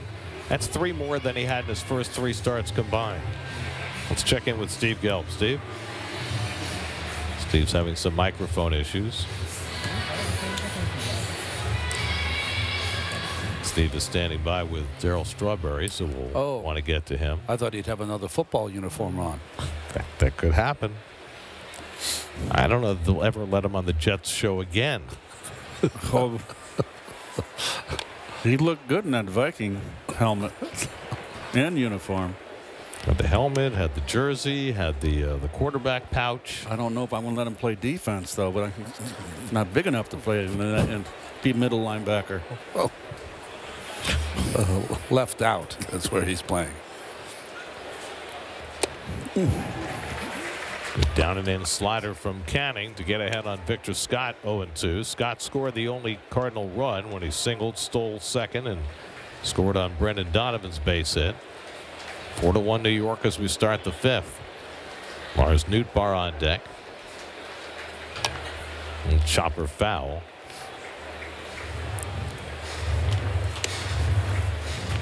Cardinals come from a 4-2 homestand. They won 2 out of 3 from the Astros, 2 out of 3 from the Phillies to get back to 500 for the year. As their pitching has started to fall in line a little better. One of the Cardinals' young stars, their shortstop Mason Wynn, who's out with a bad back. Just got Nolan Gorman back from a hamstring over the weekend. 1-2 coming. And he struck him out. Another fastball upstairs for Canning. It's his 7th strikeout, including the last 4 batters. Well, that's another strikeout he's gotten with that fastball upstairs. Perfect spot just above the letters. Really has some life on that 4-seamer. And I think these hitters, they just want to hit fastballs so much they very rarely get one. So when they see it, they swing. So 1 out and nobody on now. Lars Nootbaar, and he pops one foul back and out of play. The 7 strikeouts are a season high for Canning, who's had as many as 12 in a major league game. Canning faced the Cardinals last year in Anaheim and pitched one of his better games of the year. Gave up 1 run in 6 innings in a 6-2 win. And the backdoor slider in for a strike to Nootbaar, and it's 0-2. Good pitch.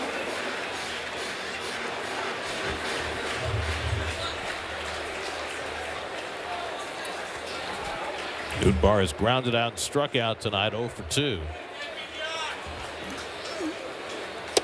If you're facing the guy who sees 5-6 pitches every at bat, do you attack him earlier? Yeah, no, you have to be aggressive, because once you get him behind in the count, he becomes very vulnerable because he's used to working the count in his favor. He lifts this one foul down the left side. Viento's given chase, but that'll go out of play. Guys who work the count are trying to take charge of the at-bat. That's what they're trying to do. And if you don't allow them to do that and make them put the ball in play, that's not their strength. You don't groove one, right? But you try to get him out in the first 3 pitches. Easier said than done.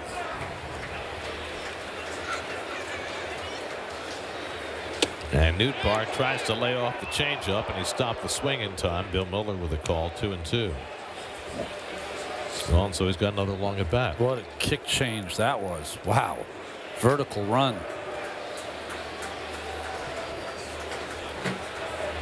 Horizontal run, sorry. Shallow center field, and Taylor comes in a few strides to put it away. 2 out. So we went right back to the changeup again, and you know, Clay Holmes and Canning are both throwing that kick change this year, which is like the pitch of the year in 2025. I will say that it is an amazing pitch, because not only does it have the change of speed, which is important, but more importantly, the bottom seems to drop out when they throw it correctly. See the pitch used tonight, 4-seam fastball, 31% the first 3 starts, 44% tonight. Ground ball right at Lindor. And he throws out Contreras. He's retired 6 straight halfway through at Citi Field. 4-1 New York.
For the Knicks as they enter the 2025 NBA playoffs. It's a Knicks-Pistons Round 1 preview on the latest Putback with Ian Begley. Check it out now on SNY's YouTube page. Just ask Dave Freed. He knows all about it. Dave. Brett Beatty hit a fly ball single that landed in along the left field line and drove in a run in the second inning. That scored all 4 of their runs in that second. Since then, Andre Palante has retired 6 in a row.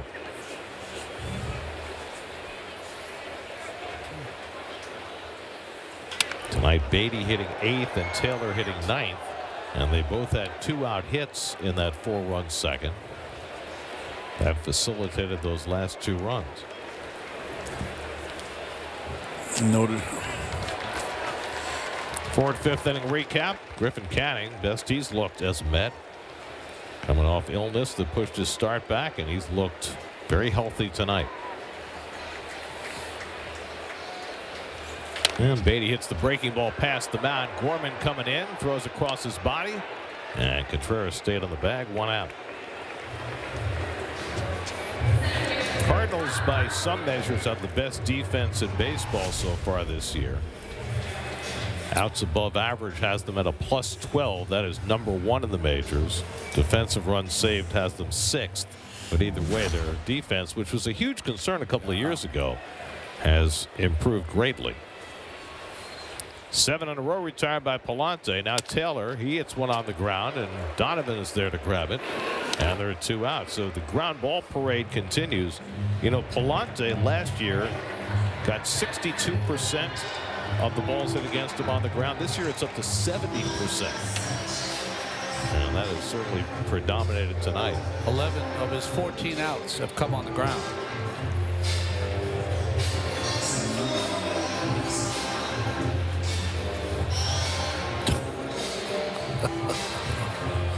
Looks like a Shriner. Yeah.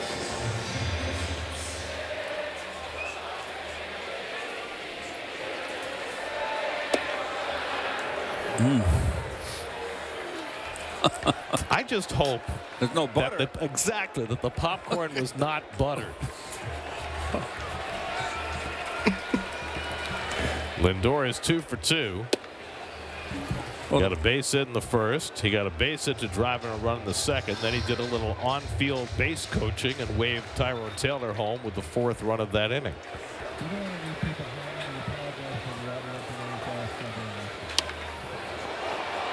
1-2 to Lindor. Well, we had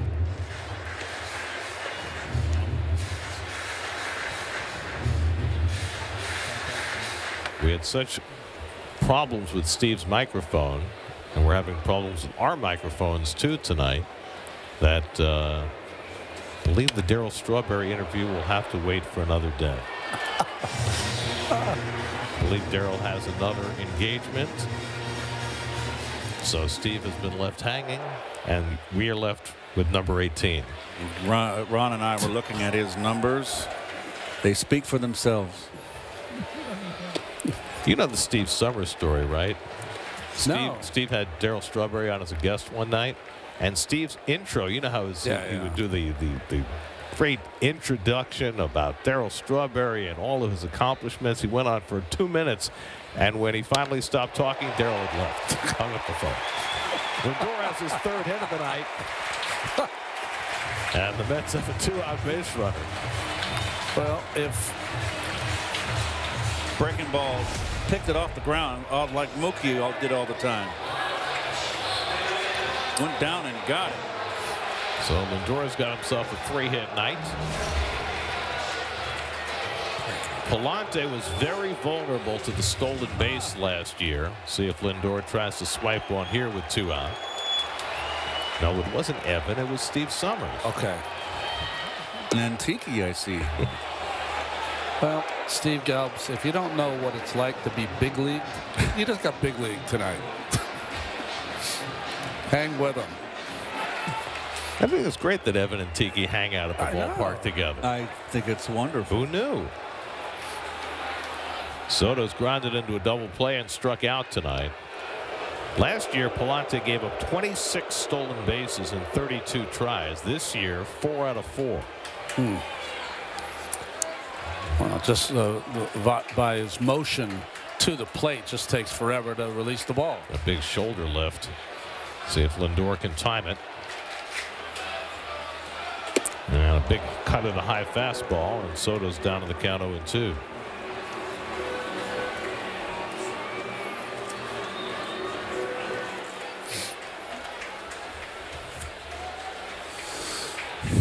Well, now would be the time to run, right?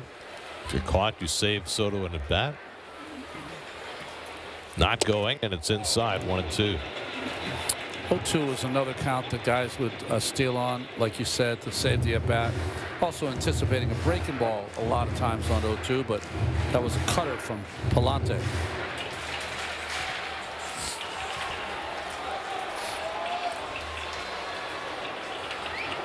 And Soto smacks one the other way, and Arenado with a beautiful backhand pick and throws out Soto to end the inning. Arenado's made a couple of fine plays tonight. After 5, 4-1 New York.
Inning of truth for Griffin Canning, who's not gotten through the 6th inning this year. He's got a 4-1 lead facing the 3, 4, and 5 hitters in the Cardinal batting order. Brendan Donovan takes a slider low and in for ball 1. Donovan hit a sharp ground ball into a fielder's choice in the 1st and hit a sharp ground ball for an infield hit that drove in the only St. Louis run in the 3rd. Nope. Drop something. Nope. You can see the strap around his waist. He needs a new chest protector. Gives us a chance to show off Griffin Canning. Well, I've been impressed, like we always have, with his good breaking stuff, but it's the fastball tonight that has been the major star for Canning. With 2 strikes, he's been able to use it and elevate it for many of his strikeouts. Pitching decisions presented by Sage, the official finance software partner of Major League Baseball. 5 of his 7 strikeouts have come on the fastball. Reed Garrett up in the Mets bullpen. By the way, the Mets made some player moves today. Jose Siri finally went on the injured list, and the Mets called up Jose Azocar, an outfielder, to take his spot on the position player roster. But by putting Siri on the injured list today, they were able to bring back Max Kranick, who had been optioned yesterday to make room for Justin Hagenman. Hagenman goes down. Kranick is back. He never really left. And a nice job by Hagenman. Yes. So Azocar there in the dugout. So now Terenz's equipment is all straight. Brendan Donovan at the plate, and he takes a slider for a strike, and it's 1-1. Kranick felt like a clerical error. I mean, he knew. He didn't. He never strayed.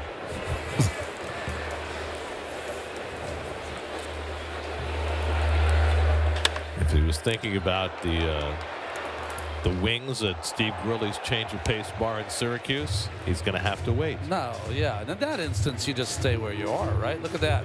The head not looking anything like David Wright. Head in the baseball card. That number will be retired in July. 2-2 to Donovan with Arenado and Burleson to follow. 89 pitches. That matches the most that Canning has thrown in a game so far this year.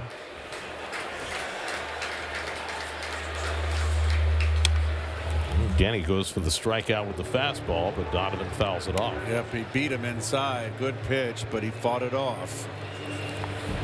Donovan with his base hit in the 3rd now has a 13-game hitting streak, the longest active streak in the majors.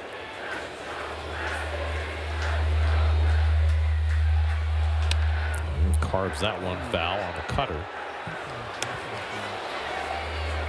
Tomorrow night, David Peterson gets the ball against Miles Michaelis. Saturday, Kodai Senga and Matthew Liberatore.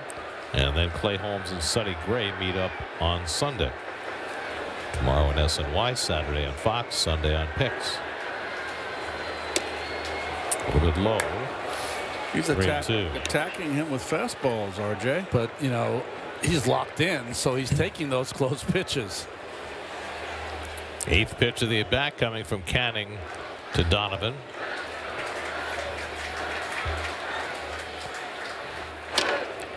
Bounces one foul, and they'll continue. And with the length of this at-bat and with the right-hand hitter on deck, this could be the last batter for Canning. Keith, is this red hot? Brendan Donovan, his 13-game hit streak is 24 for 48. That's 500. Ooh. Yep. And Donovan foul tips it for strike 3. Strikeout number 8 for Canning. Terenz might have taken that one off his thumb. Change up. Foul tipped. He was on it. He just got under it. It stung Terenz. You caught it right in the heel of the glove. That sends like a shiver right up your wrist into your forearm. Shiver me timbers. Canning will stay on to face Arenado, his 95th pitch. And a swing and a miss and a good slider, 0-1. Boy, Canning is really in a nice groove.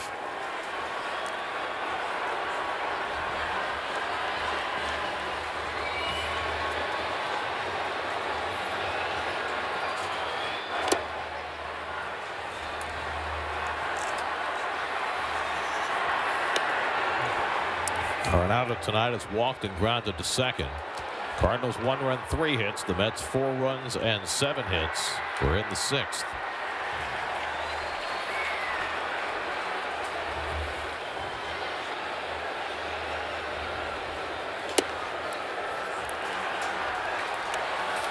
Canning pushing toward 100 pitches.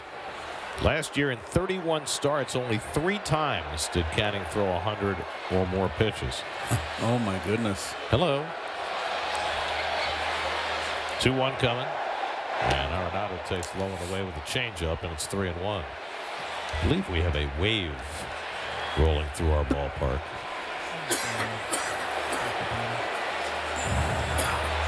Did you know that our director is anti-wave? He doesn't show the wave or streakers. No streakers. Yeah. Or other interlopers. Arenado fouls one back, and it's 3-2. Well, there was the pitch to hit right there. He missed with secondary pitches. Good cut on that fastball, but you foul it back. You know, this has become, for today's pitcher, the part of the game where you're not used to going through 6 innings, and it's early in the season. He's really reaching back right now to try to get through this inning, giving it all he's got to get through Arenado and maybe face Burleson. This will be his 100th pitch of the night. 3-2 to Arenado. On the ground, and Lindor's right in front of it. 2 down. Well, did he earn one more batter? Yes, please. He's been money against left-hand hitters this season, so why not leave him in to face Burleson? And I also think this is like a hurdle, a hoop that he's got to get through anyway or over, because anything after the 5th inning has been kind of his trouble spot. Burleson bunted for a hit his last time up. 1 for 2 on the night. And first pitch changeup in for a strike, 0-1. How about this on Burleson? 9 times in his career he's tried to bunt. He's 7 for 9. Wow. I mean, that doesn't count the foul balls, but you know, he's gotten it down fair. Bouncing ball off Canning's glove. He grabs it a second time, throws out Burleson, and for the first time as a Met, Griffin Canning has gotten through 6 innings, and he's done it brilliantly after being pushed back because of illness.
Pete Alonso leads off in the home 6th inning and takes below the knees, ball 1.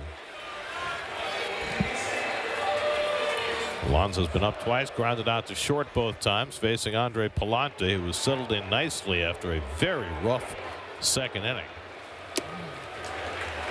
He's retired 9 of the last 10 after giving up 4 runs in the second. Quite a job well done by Griffin Canning, showing no ill effects after feeling ill earlier in the week, getting his start pushed back as a result. Winds up making his longest start of the season. I think also credit's got to go to Torrens. You know, we don't talk about him. He has been a big part of, you know, calling the right pitches during this great streak. No doubt. To the point where, talking to Carlos Mendoza the other day, he feels as though even when Alvarez is back, that Torrens has earned some more consideration. Not just a guy you're going to catch once a week. I agree. You know, how it works out, whether it's going to be 50-50, 60-40, remains to be seen. But clearly Torrens has established himself not only as a defensive force, but he's also contributed offensively. He takes a good at bat. Alvarez will play most of the games if he hits. Yep. Alonso fouls off the slider to stay in there.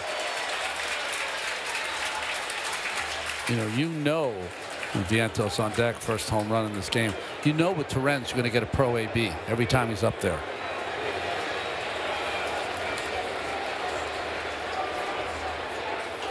Well, one of the things that was prominent the first week of spring training before Alvarez got hurt was that he was trying to change his approach at the plate. Cut down in his swing, use the middle of the field more. And we saw him be successful with that early in spring training, but then the injury occurred. He tries to lay off, but he went around strike 3. He did not think so, and the home plate umpire Chad Fairchild called it himself. He did not ask for help, and Pete's hot. He does not get incensed at umpires very often, but he was not happy with that. Well, that's a close one.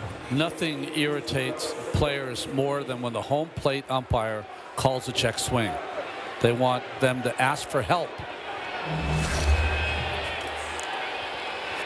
It's only the second strikeout for Palante, and now Vientos. It's another slow ground ball to Arenado. This time a routine play, and that's the second out.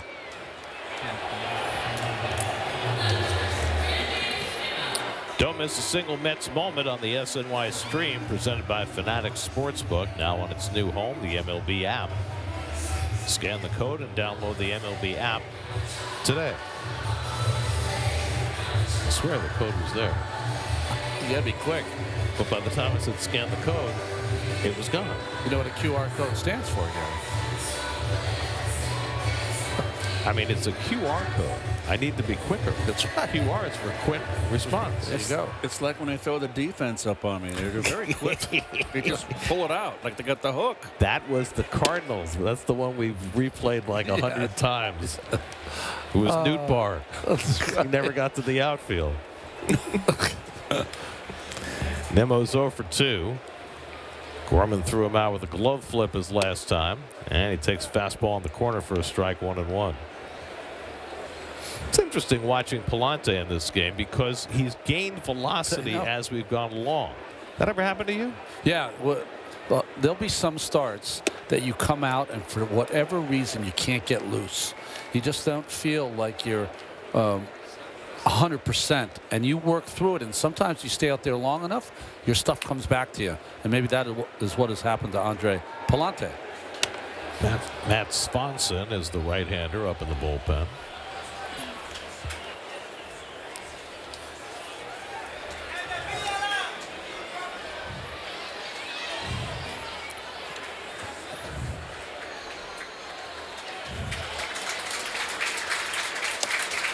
And Nemo takes that fastball down. It's 3-2. Brandon with his 0 for 2 tonight has seen his batting average dip below 200.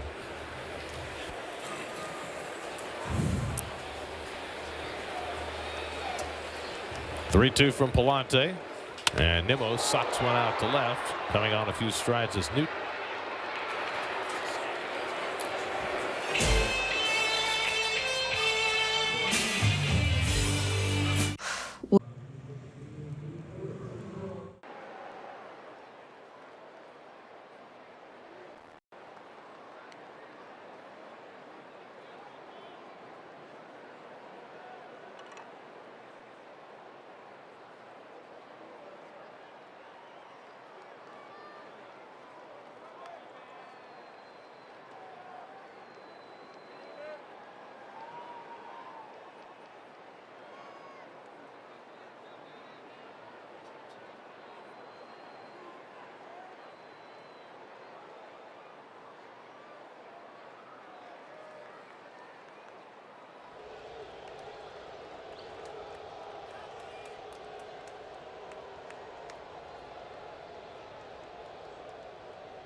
Reed Garrett on for the second straight day. Threw just 3 pitches yesterday in Minnesota. Gave up the game-winning hit to Ty France. Well, he had the runner starting on second, so just unearned run. 1 base hit. See you later. Unearned run, but an L. Some things aren't fair. Jordan Walker leads off in the 7th for St. Louis and takes the first slider outside for ball 1. Walker is fouled out to first and struck out 0 for 2. Griffin Canning, 6 terrific innings for the Mets tonight. Became the first Met pitcher to throw 100 or more pitches in a game this season. Tyler McGill had the previous high with 95. Canning threw 102 over 6 innings, 1 run, 3 hits, 2 walks, 8 strikeouts, a season high. And he leaves with a 4-1 lead. And Garrett throws a nasty cutter, gets ahead on Walker 1-2.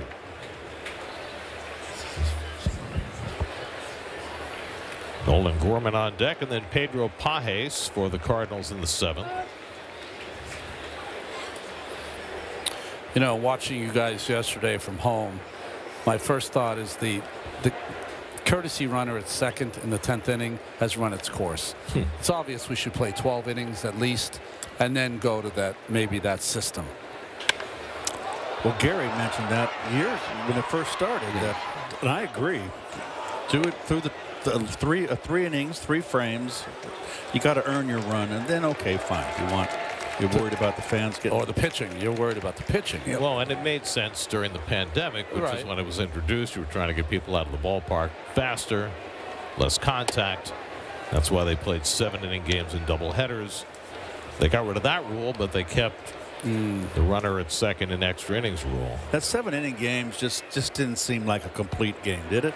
Right? Just was not. I didn't like it. Felt very collegiate. Yeah.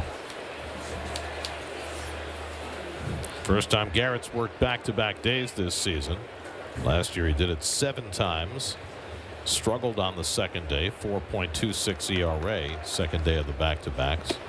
And he misses down with a splitter, and it's 3-2 to Walker. He has been much more judicious about the use of that splitter this year. He really has tried to save it for the 2 strikes, but now he's got himself in a little issue here. Sky to center field. Taylor walks under it. 1 out. New York Mets baseball on SNY is brought to you by Sage, the official finance software partner. By New York 811, safety is in your hands every dig, every time. And by Hyundai, with a brand new Hyundai, there's joy in every journey. We apologize for the audio problems. We've had a gremlin in our midst all night long. And so far, we have not located the gremlin. Gremlin is winning. I think we know who we should call. Ghostbusters. Do you remember the AMC Gremlin? I do. The car. Yeah. Yeah. It was like with that rounded back. It was kind of like if you took an aquarium and put wheels on it. Yes. It wasn't my favorite. It was different, though. Gorman is 0 for 2, popped up and struck out. He's only been back for less than a week. He was out with a hamstring injury at the start of the season. There it is. That's who you're going to call. That's in Tribeca.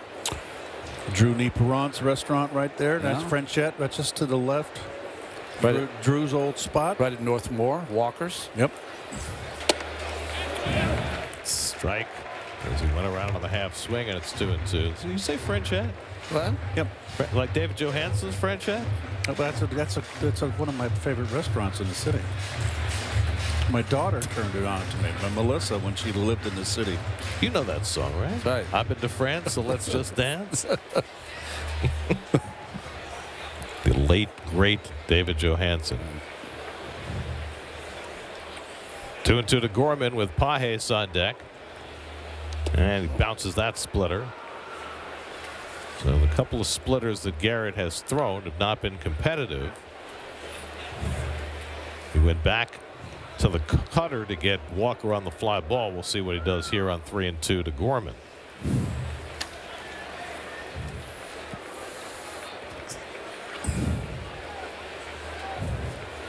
And Gorman whacks one foul. Another cutter.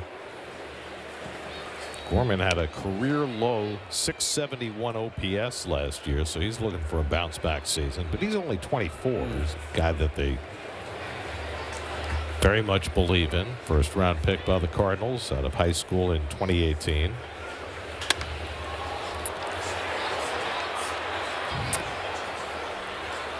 He's an interesting build. He's such a powerful player. And he plays the second base position. 225 pounds for a second baseman. You don't see that very often. 8th pitch of the at bat, and Gorman flicks it foul. So Garrett having to work hard as these Cardinals continue to put together long at bats. This is pitch number 9 from Garrett to Gorman. And there'll be a 10th.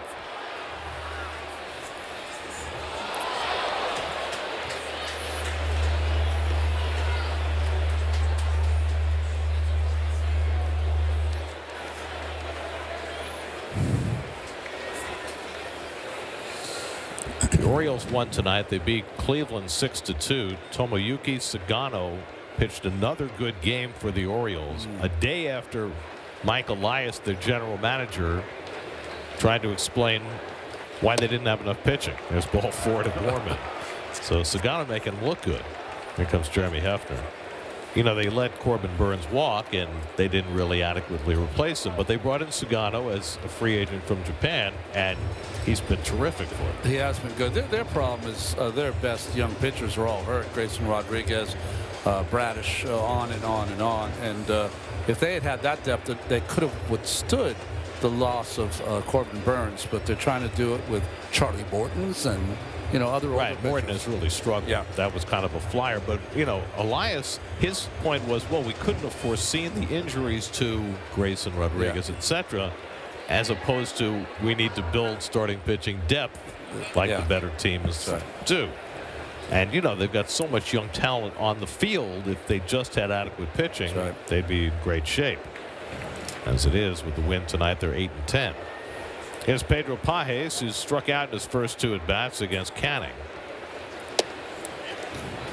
Takes the sinker low and in for ball 1. Well, Jackson Holliday, the young, talented second baseman, got off to a rough start, but he's hit better in the last couple of games, including a grand slam. So 1-1 to Pages.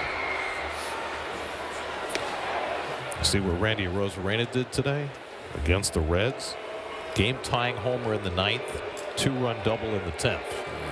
Mariners win 11-7. You don't see many times the Mariners put up 11 runs. Not unless Cal Raleigh hits a couple of grand slams. On the outside corner, a strike, and it's 1-2 to Pages. Randy Arozarena, former Cardinal. Well, yeah, that's one that got away.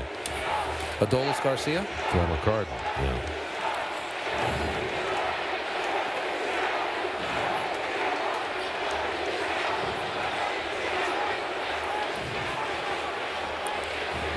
One-two from Garrett, and it's popped up foul. That'll come back out of play. Garrett's already thrown a season-high 22 pitches in this inning, and he's only on his 3rd batter. It's going to take the Mets minimum 160, 50, 60, 70 pitches to get through this game. Canning looking for the double play ball from Pages. Then he fouls off another fastball. Garrett, a little frustration after that pitch there. You saw his mentor, AJ, been terrific. Minter worked an inning yesterday, and I'm sure that Carlos Mendoza didn't want to have to go to him until the 8th inning, but with Garrett throwing all these pitches, he might be needed in the 7th. Pages takes a fastball down, 2-2.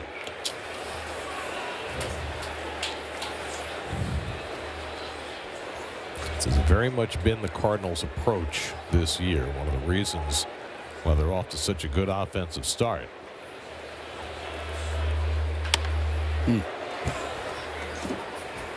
Just like Garrett can't put him away here. They're just making it tough on him. 25 pitches. Nice grab, Frank. Frank, sweet showboat. See, now Frank's wearing a helmet. Smart.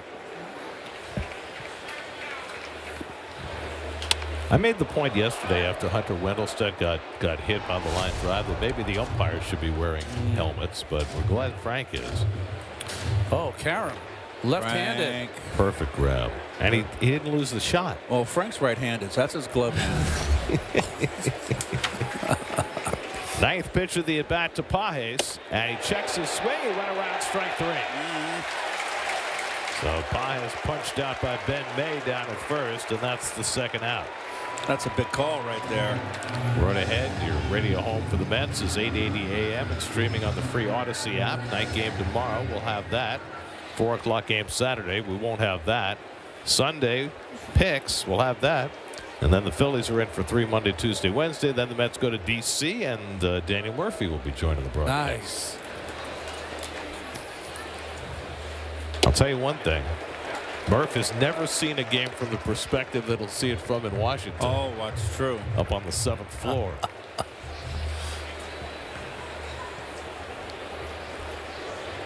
Victor Scott had a base hit, stole a base, scored the only Cardinal run. And he flies one out to center, and Teller has plenty of room.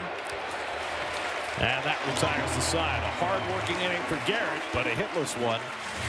Stretch time. 4-1 New York.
Let's check out the T-Mobile coverage cam.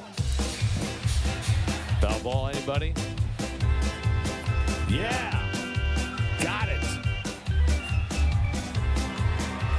Starling Marte leads off the 7th against Matt Swanson, making his major league debut. Whoa, from Lehigh.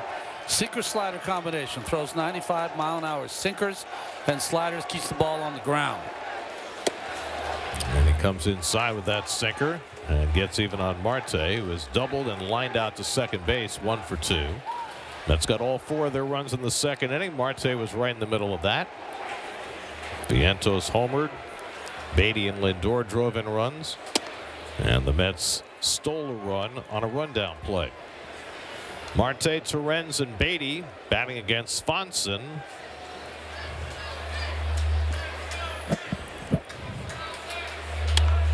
He's throwing strikes so far. He's been moving a fastball in for strike 1, a fastball away, strike 2. Good slider right there. You know, in 215 professional innings, it's only given up 14 home runs. That's a number you like for your bullpen guy. Keeps the ball on the ground, and if he has a good outing, he gets the Salisbury steak. Very good. Oh, gosh. The applesauce. That's not my favorite. Cream corn. That's the living paycheck from paycheck steak right there. Oh, man. Haven't been many players from Lehigh in the major leagues. The Engineers of Bethlehem, Pennsylvania. Gorman throws out Marte, and that's the first out in the home 7. Let's check in with Steve Gelb, see if his microphone works. Steve? Is this on? Is it on? Yeah? All right. Nobody's responding to me. I'm assuming it's on? Okay. We're letting you roll here. Listen, Gary, when I say, is this on, the answer is yes. If it's on, it's a question. Oh, get sassy. I mean, I don't know. I just spent an entire half inning trying to get on the air. Luis Torrens, you guys were talking about him and how he's really established himself, not just defensively, but offensively as well. There's a belief internally that perhaps this is just what he was always supposed to be. A lot of things that people forget about him is that at one point in time, he was a pretty highly regarded prospect, bat-first catcher who was Rule 5 picked out of to San Diego when he was just 20 years old, having not played above single A. And so there are a lot of people that think his development was really stunted by that. And right now, getting some regular time in the big leagues over the last couple of seasons, and this season certainly to start the year, he's finally just hitting his stride and becoming what at one point everybody thought he would be. When players have different due dates, and sometimes development comes in fits and starts, and certainly that Rule 5 pick can work against a player.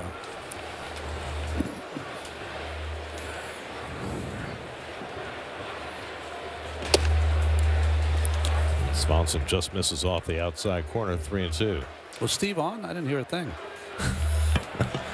Did you like his interview with Darryl Strawberry? Oh. I thought it was a real highlight.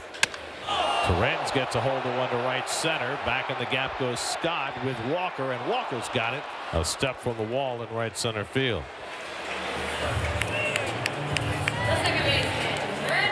So, Steve, if you had an interview with Darryl Strawberry, how would it have gone? Well, I did say as I walked out, that was the best interview I ever did. But did Darryl agree? Darryl did agree. Did he drop a Steve Summers on you? No, he did not do that. He did not hang up on me. He was willing to sit there and talk. I will say this, though. One interesting nugget that would have gotten across is how excited he actually is for Pete Alonso to break his home run record. Not just because. And there goes Steve's microphone. So the answer to is it on? No. Beatty drills one down the right field line. He's got himself an extra base hit. It rattles around the corner for Walker. Beatty's going to stop at second base with a 2-out double. And Brett Beatty, who hadn't had a multiple hit game before yesterday, now has 2 in a row. The good signs. Oh, got a hanging slider right there, covers it. Well, that's got to feel good. And now Beatty will come out for the pinch runner. Luis Angel Acuna will run for him and take over at second base. So back-to-back 2-hit games for Brett Beatty. With Jeff McNeil on the horizon. Jeff played center field tonight for St. Lucie, made a sliding catch in left center field. He can play anywhere. Anywhere. Yes. I mean, the plan is certainly not for him to take over as the everyday center fielder, but just to give Mendy more options. There's Tyrone Taylor, who has swung the bat better the last 2 days than he has for the first 3 weeks of the season. And a base hit to left center, grounded out to short tonight, 1 for 2. And a fastball pops in for a strike, 1-1.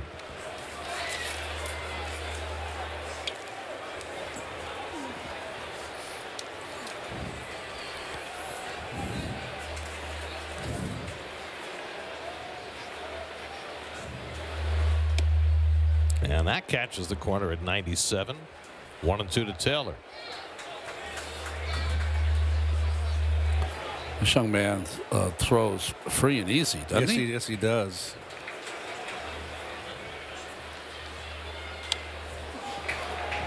Slider's still a work in progress, though. It's a little flat because of his arm angle. He'll want to get a little more tilt on that, but his sinker is legit. Is that his family there? No. He certainly looked nervous enough, Exactly. much like Justin Hagenman's family yesterday.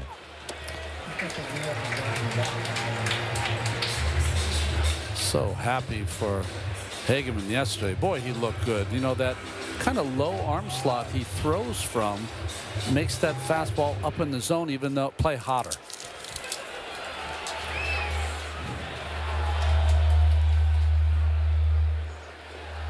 And Taylor hits it hard, but right to Arenado.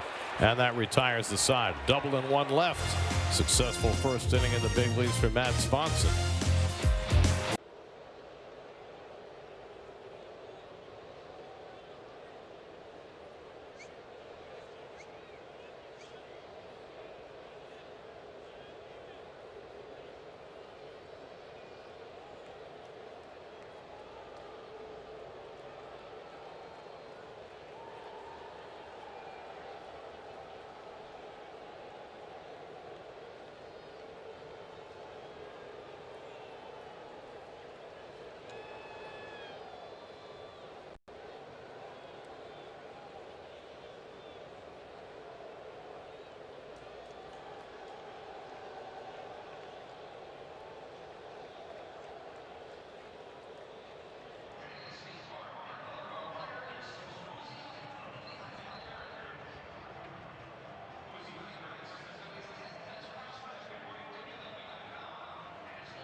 Met fans and Cardinal fans getting together, and nobody's calling anybody pond scum. Oh, that was so funny. It was an 80s relic. That's right. A.J. Minter on to pitch in the 8th inning against the top of the batting order. Lars Nootbaar leads off and hits the first pitch right back to Minter. Got it at the midsection. One pitch, one out. He covered it. He's got a little bit of a smile. I'm all right. Shot to the gut. One hopper. Oh, it did. It caught flesh. Dropped right into his hand. Not as simple, but 1-3. What a nice pickup Minter's been for this bullpen. Luis Angel Acuna stays in at second after pinch running. Minter worked a 1-2-3 8th inning yesterday with a couple of strikeouts. His cutter has just been phenomenal. Here's Wilson Contreras, who's 0 for 2 and a walk. You know, I was reading Tony DeComo does a nice job following these Mets players, and he was just writing about that after the hip surgery, he spent a lot of time this winter working on getting rid of the bad habits that he had formed pitching with a bad leg or bad hip. I mean, he said in spring training that that hip had been bothering him for 4 or 5 years. It's not like it was just last season. So that's a lot of bad habits adopted, trying to work around that injury. David Peterson can relate to that. Right. Contreras skies one to center. Taylor gives ground but has plenty of room. 2 out. Now the Cardinals have not had a hit since the bunt single by Alec Burleson leading off the 4th. Met pitchers since then have retired 14 out of 15. Kind of poured some water on this red hot Cardinal lineup. Brendan Donovan has the only RBI for the Cardinals tonight, an infield single in the third. He's 1 for 3. Now has a 13-game hitting streak and takes a fastball for a strike, 0-1. Minter also spoke about how he needs to use his fastball. He can get cutter heavy at times. And the final thing, that he really needed a change. He thinks the change is good, being in the rival Mets uniform from where he was in Atlanta for all those years. And then he showed up at the Fan Fest, the Amazing Day, and he said, well, this is where the real baseball fans are in New York. So he endeared himself to Met fans even before he put on the uniform. That's Curtis Granderson School.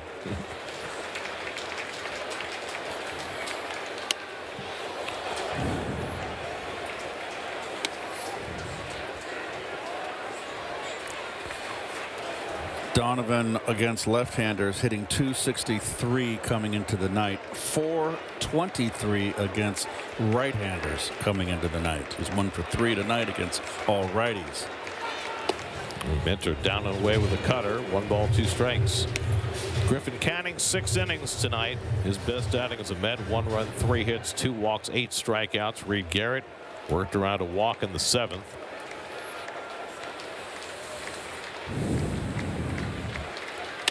And that cutter lined to left, but right at Nimmo, comes on to grab it with a little slide, and that retires the side. Minter gets a 1-2-3 in the 8th, still 4-1.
When Ron Keith and I are done here, don't forget to keep it tuned for Infinity Postgame Live. Gary Apple and Jim Duquette will be along with all the highlights, all the information, the interviews, the analysis, all the stuff.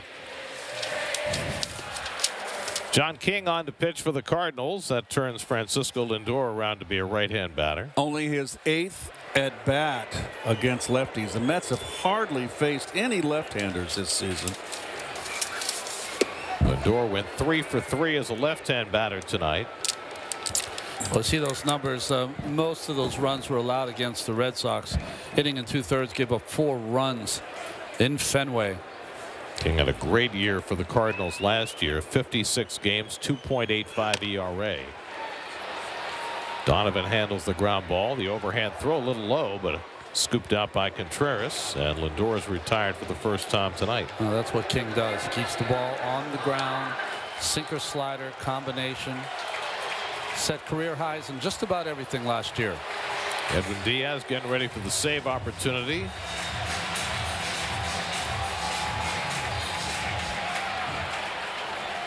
Here's Juan Soto, 0 for 3 tonight. He's hit 2 balls hard, but right at infielders.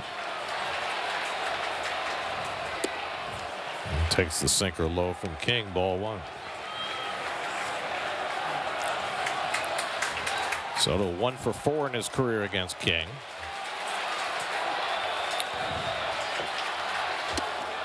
And one rides up and in. 2-0. Andre Palante, the Cardinals starter, went 6, allowed 4 runs, 7 hits. Matt Swanson in his big league debut, no runs, 1 hit in the 7th. And now King in the 8th. And he comes inside, and Soto has to bend back. 3-0. Well, he wants to pitch him in, doesn't he?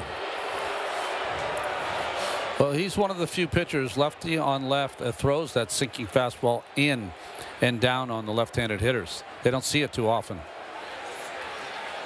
Pete Alonso on deck. And a 4-pitch walk to Soto.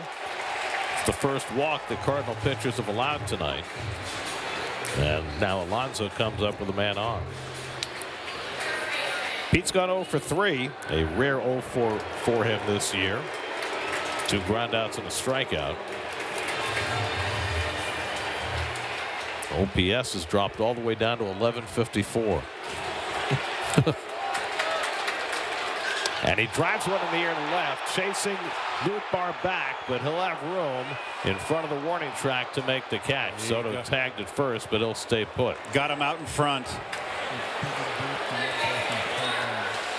That'll bring up Mark Vientos, the New York 8-1-1 digging deep moment of the game. Well, slider out over the plate. He's having trouble with that pitch all year. Went right down the line. Can't go any further than that. That's a good sign. First home run of the season. It was the first run in this game. This is Mark 0 for 10 against lefties so far this year. Soto at first with 2 out. Comes up empty on the sinker. 0-2. In the 9th, Diaz will be facing Arenado, Burleson, and Walker as the Mets bid to snap their 2-game losing streak, their first 2-game losing streak of the season. So Huascar Braziban up alongside Diaz. Vientos hits a 2-run homer there here. We'll see Braziban fresh off his opening assignment yesterday. I wonder if anybody's had a game started and a game finished in back-to-back games. My only thought is Fernando Nieves, because he pitched every day for a month. Or maybe somebody for Tampa Bay when they were using openers so often. Yeah. And Vientos hits a comebacker off the middle. Barehanded by Gorman, who throws him out to end the inning. 1-4-3 putout. That sends us off to the 9th. With the Mets up 4-1.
1,500 models. Well, the trumpets have been blaring. Edwin Diaz in to try and save it. Nolan Arenado will lead off in the 9th inning for St. Louis. Well, you see the numbers. They're not pretty yet for Diaz, who hasn't really gotten on a roll here in this season. Maybe the Timmy Trumpets and the home crowd will get him going here. Yesterday, he walked Harrison Bader leading off the bottom of the 9th inning. Bader was caught stealing, and he struck out the next 2 hitters. See if that propels him into this outing. Arenado's 0 for 2 and a walk, and he takes the first fastball up and away for ball 1. Got to take a strike here. And that's away.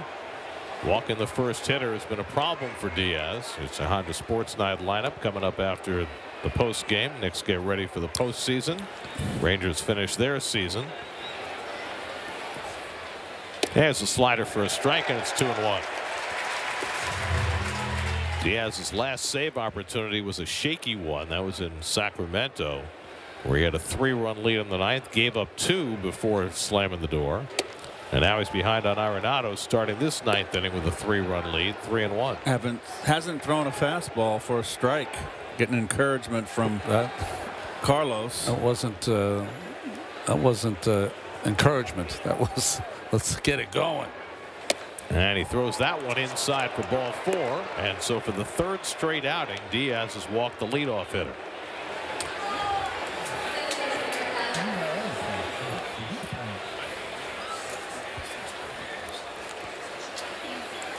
What do you see when you watch Diaz, Ron? Well, he's very core rotating.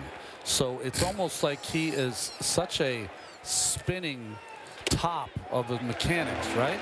It's like, and to repeat that, what makes him tough to hit is that he has a lot of motion, arm and legs coming at you. What makes it hard for him to repeat his mechanics is the same thing.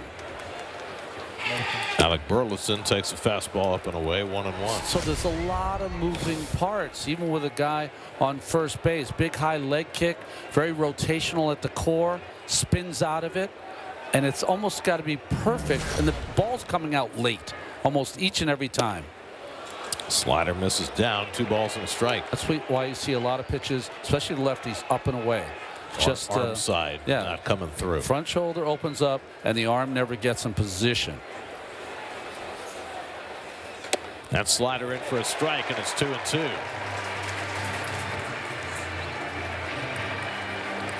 Jordan Walker, right-hand hitter on deck. Alonso playing behind the runner Arenado at first. 2-2 coming. Fly ball foul, third base side. Vientos sprinting to the railing, and he can't quite get it.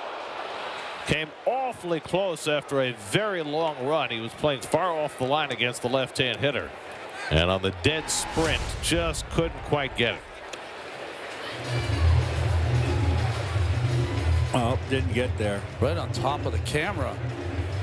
That's why it. Cameramen have been in danger tonight.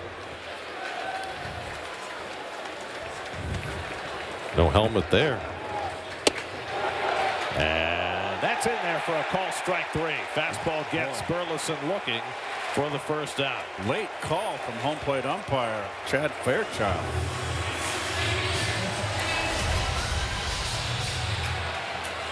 Good pitch. Catches all the plate and just, I think, dropped a little Tim McClellan on us there. He had the strike 3 call, but then didn't do the action. 1 out and 1 on. Now Jordan Walker is 0 for 3 tonight. And Walker takes a slider for a strike. Saw this yesterday. When he kicks it in, all of a sudden, everything's going where it's supposed to.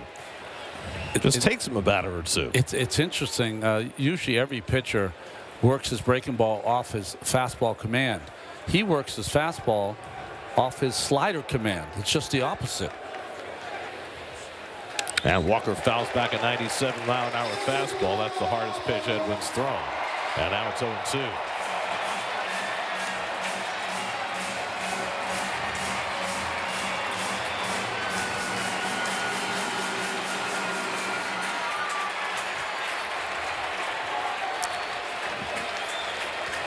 And time asked for by Walker. Just as Diaz was about to come out of his stretch. Fans are very much into it. Better than 38,000 paid on a Thursday night in April. Diaz working back-to-back days for the second time this year. 0-2. Slider just missed. 1-2. Nolan Gorman, the on-deck batter. Walker trying to get aboard any way he can and get that tying run to bat. Cardinals haven't had a hit since the 4th inning. 1-2 coming. Now the slider just got a piece. Now Walker's got a hole up and in with the fastball, so let's see if Diaz can throw one up and in.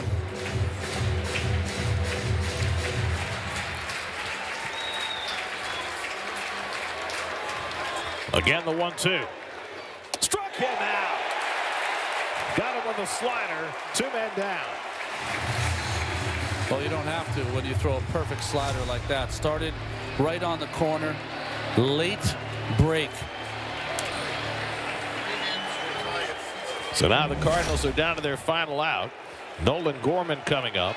Gorman's 0 for 2 in a walk. He's been the only man to reach between the 5th and the 8th. And takes fastball inside for ball 1. A leadoff walk to Arenado, and now Diaz with back-to-back strikeouts looking to close it down. And Gorman grounds one down to Alonso. Pete will take it himself, and the ball game is over. The Mets come home, snap their 2-game losing streak. Mark Vientos with his first home run of the season, sparking a 4-run second inning. And the pitching did the rest, led by Griffin Canning as the Mets win it 4-1. Yeah, Gary, Griffin Canning's best start as a Met. His fastball played tonight. A lot of strikeouts with that pitch, 8 strikeouts total. And then Garrett and Minter, who has been a great setup to Edwin Diaz. The home run by Vientos, his first. He's a happy camper.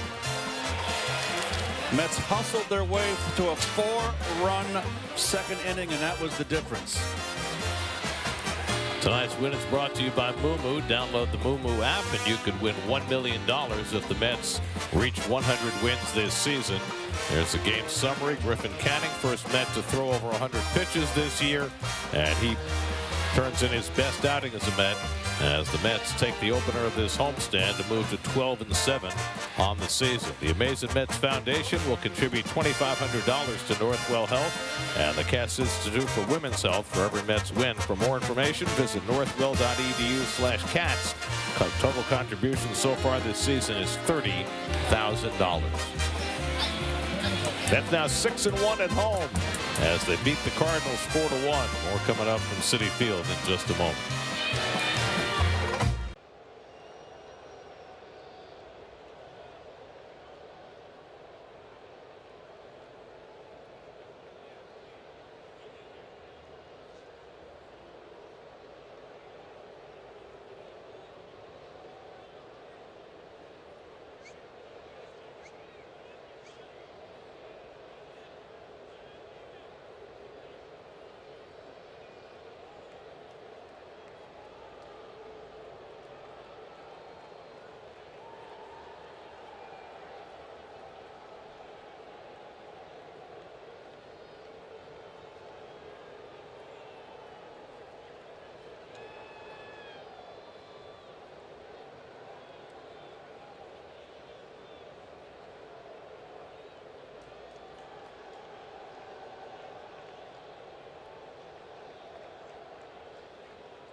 Smarter, faster decisions.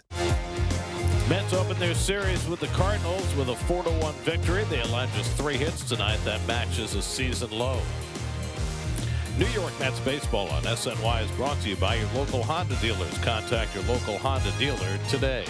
By Tunnel to Towers, donate $11 a month to Tunnel to Towers at T2T.org. By the New York Lottery, get out there and play. And by Genesis, discover the award-winning lineup of Genesis SUVs and sedans exclusively at your tri-state Genesis retailers. Final score tonight, the Mets 4, the Cardinals 1. Game 2 of this series tomorrow night. David Peterson for the Mets. Miles Michaelis goes for the Cardinals. Our coverage begins at 6:30 tomorrow night right here on SNY. Now for Keith Hernandez, Ron Darling, Steve Gelbs, and our entire SNY crew, I'm Gary Cohen at Citi Field. Time for Infinity Post Game Live. Let's join Gary Apple and Jim Duquette in the studio. Guys? We were born on the battlefield and answered the call.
Here we go. It is Infinity Postgame Live. Gary Apple, Jim Duquette back inside our SNY studios. The Mets snapped their very short 2-game losing streak. They get the win over the Cardinals.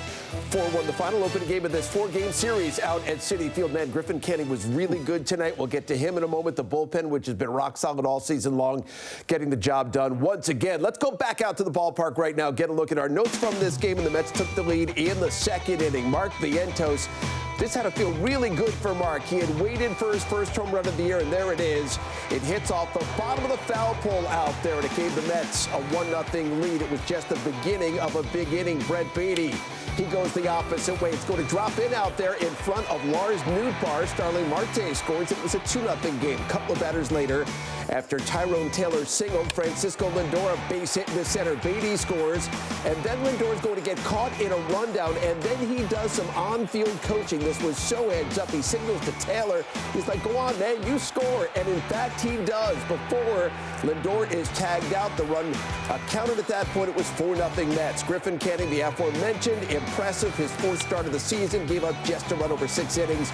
He got Burleson to finish off his night to a season-high 102 pitches. He's 2-1 on the season, and again, the Mets get the win by a final of 4-1. So a lot of good stuff to talk about here. Let's begin with Griffin Canning, especially early on, and I think we were interested to see how he was going to respond. He was pushed back a day because he had been feeling a little bit ill, but no ill effects of that, Jim. He was pretty good right out of the gates. Yeah, he really was. First inning, maybe a little trouble with the command. He got out of some issues there with the 2 walks, but outside of that, like you said, second, third, fourth inning, he really pitched well through strikes with all of his pitches. Pitched backwards, so he threw a lot of first pitch breaking balls for swings and misses, and then he'd come back with a good fastball. There you see 93, blowing it right by Nootbaar, which, again, 93 miles an hour. It made it look a little bit faster tonight, the way he was adding and subtracting. You see another slider there, breaking ball, then he goes fastball up. That fastball was really effective. He got it up over the hands there, and you saw a lot of late swings with that as well. And I think when you oversee his or look at his overall night, the 4-seam fastball was a huge pitch for him tonight.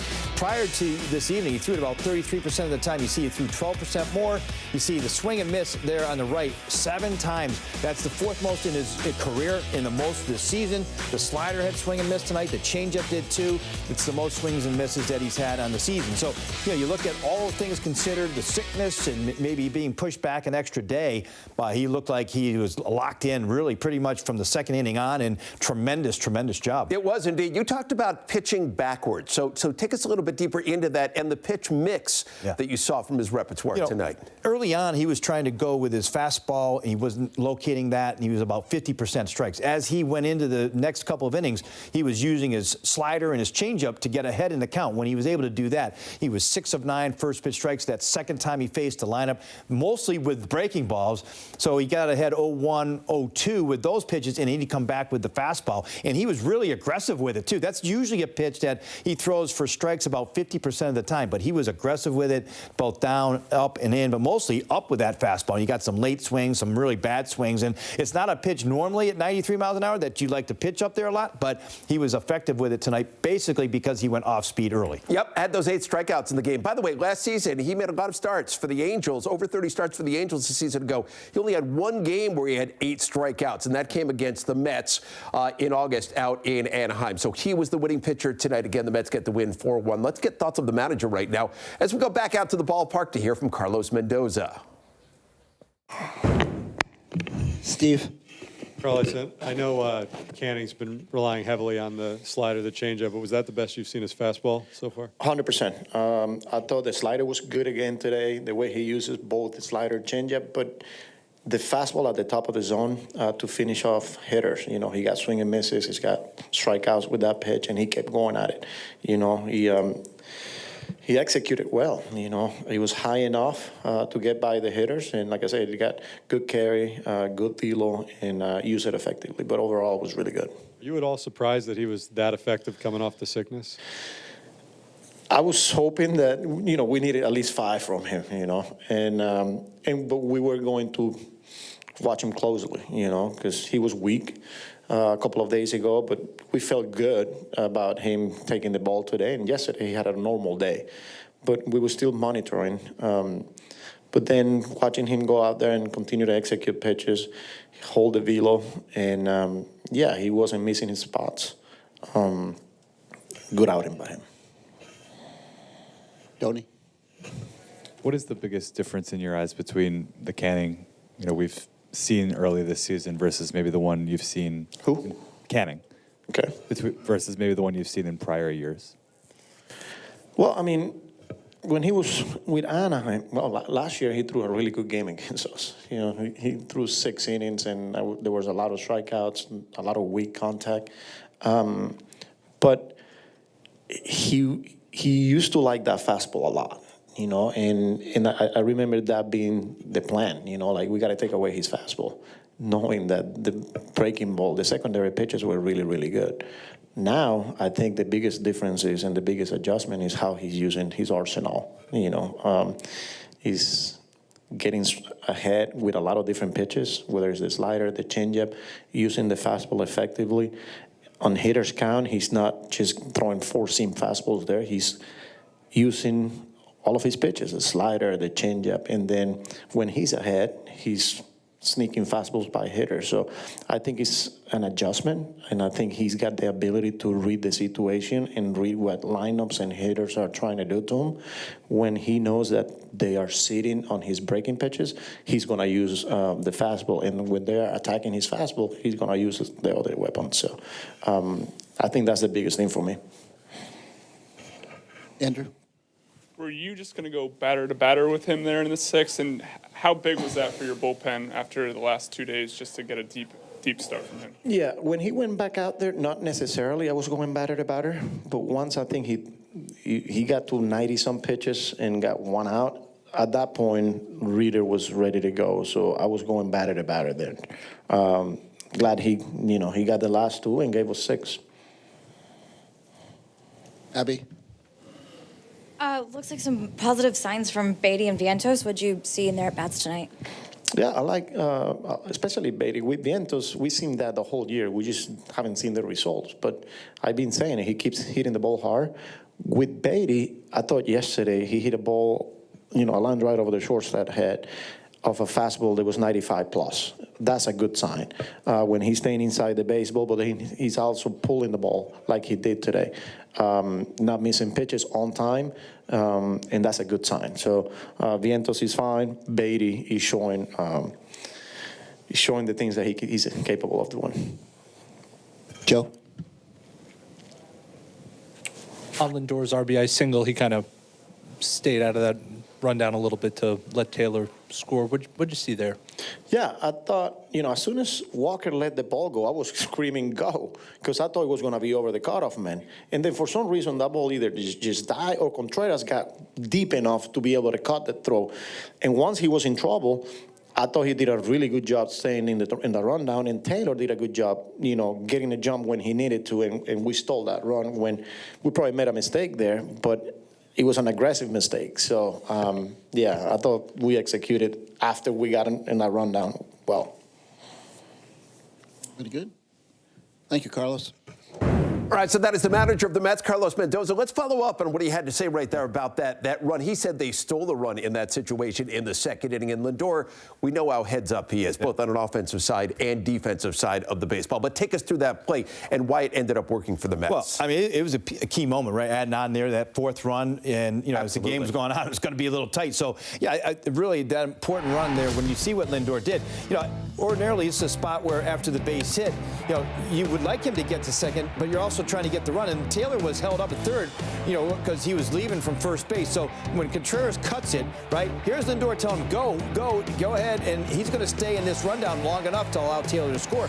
It was a really, really good read by Taylor. We'll see that here. So Taylor is really not much off of third base until Lindor says, go ahead and go. But as Contreras is going and closing, as he throws it, that's when you see Taylor take off for home. That's the perfect base running play there, and Lindor stays in that rundown long enough to score the run. So, I think the key there is Contreras, when he has the ball, he took a glance over, and then he starts going at Lindor, and Taylor had that feel that he was not going to be able to turn around and throw. What Contreras should have done, and he's inexperienced at first, he should have thrown the ball to the shortstop and let the shortstop determine whether he's going to throw home or not. Taylor saw that, got a great read. So the two of them combined, Lindor telling him, but Taylor's read, I thought, is the reason why they got that extra. Yeah, that makes sense. And listen, Lindor is like an extra manager and coach out there on the field. He has such a great understanding of the game, and it was on full display in that situation. So Mets get the win for what is the final. Much more to get to as we just get going here on Infinity Post Game Live. When we come back, we're going to hear from Griffin Canning. He talks about his pitch mix, he talks about his fastball, and how he was feeling after getting pushed back a day because he had not been feeling well earlier in the week. That's just ahead. Back in a moment. Infinity Postgame Live is presented by Infinity. Experience the Infinity lineup at your local retailer today.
throws his first of the season.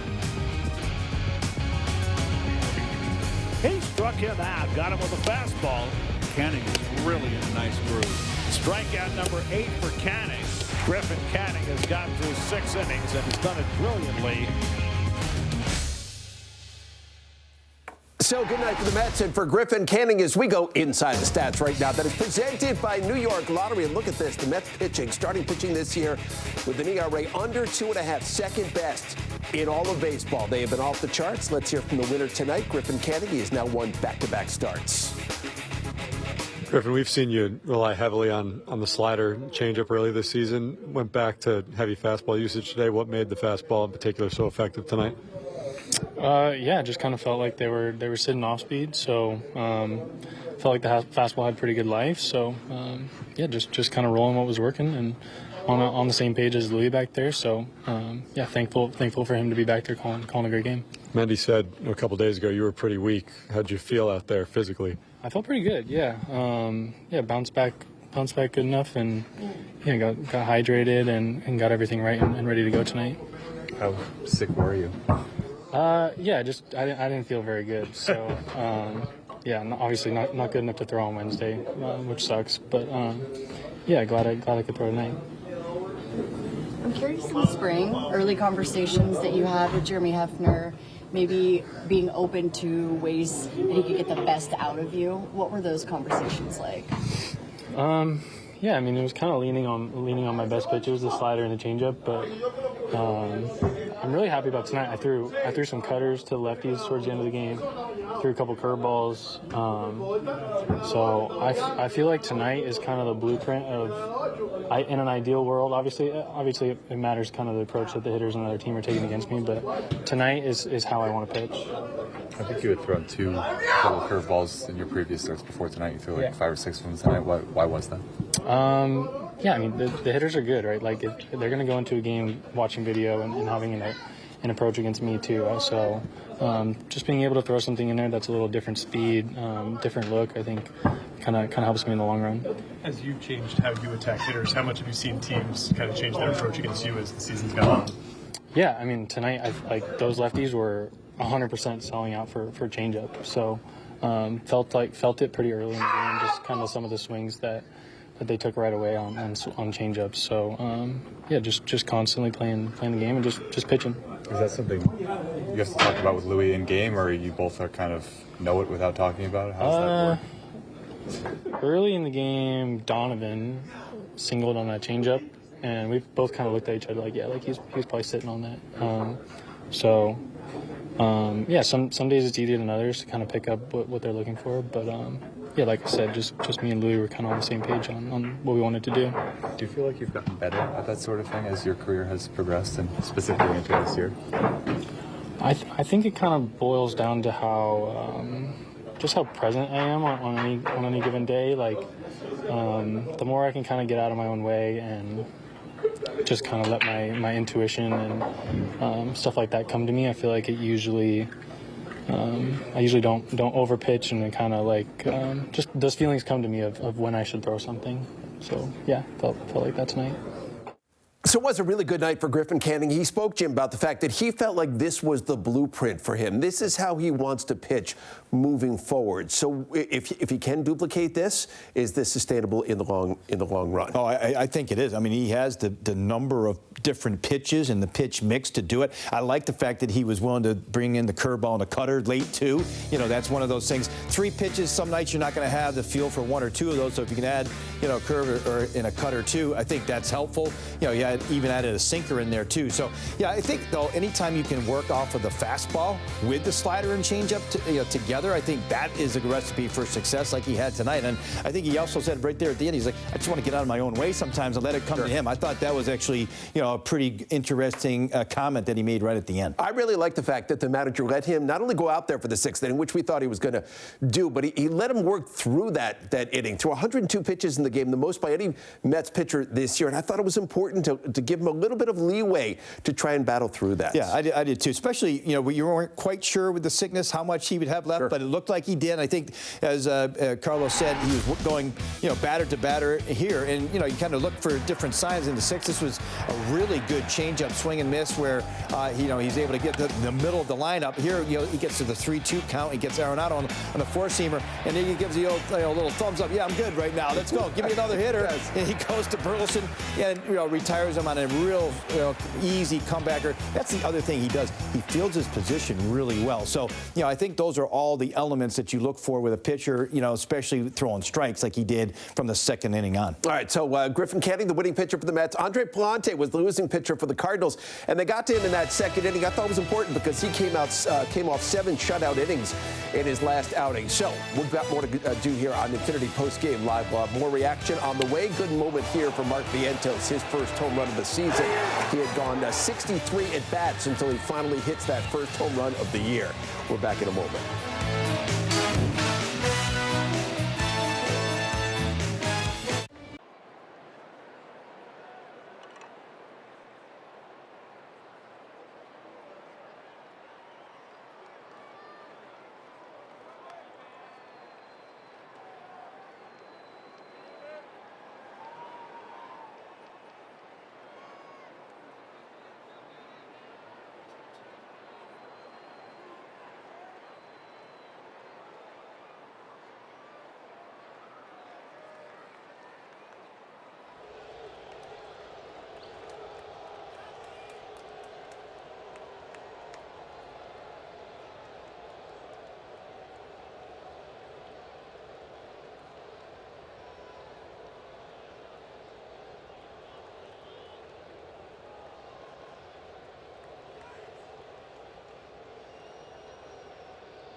Gary and Jim back inside our SNY studios. Mets got all 4 of the runs in the second inning. This was one of the biggest moments in the game. Francisco Lindor with the single.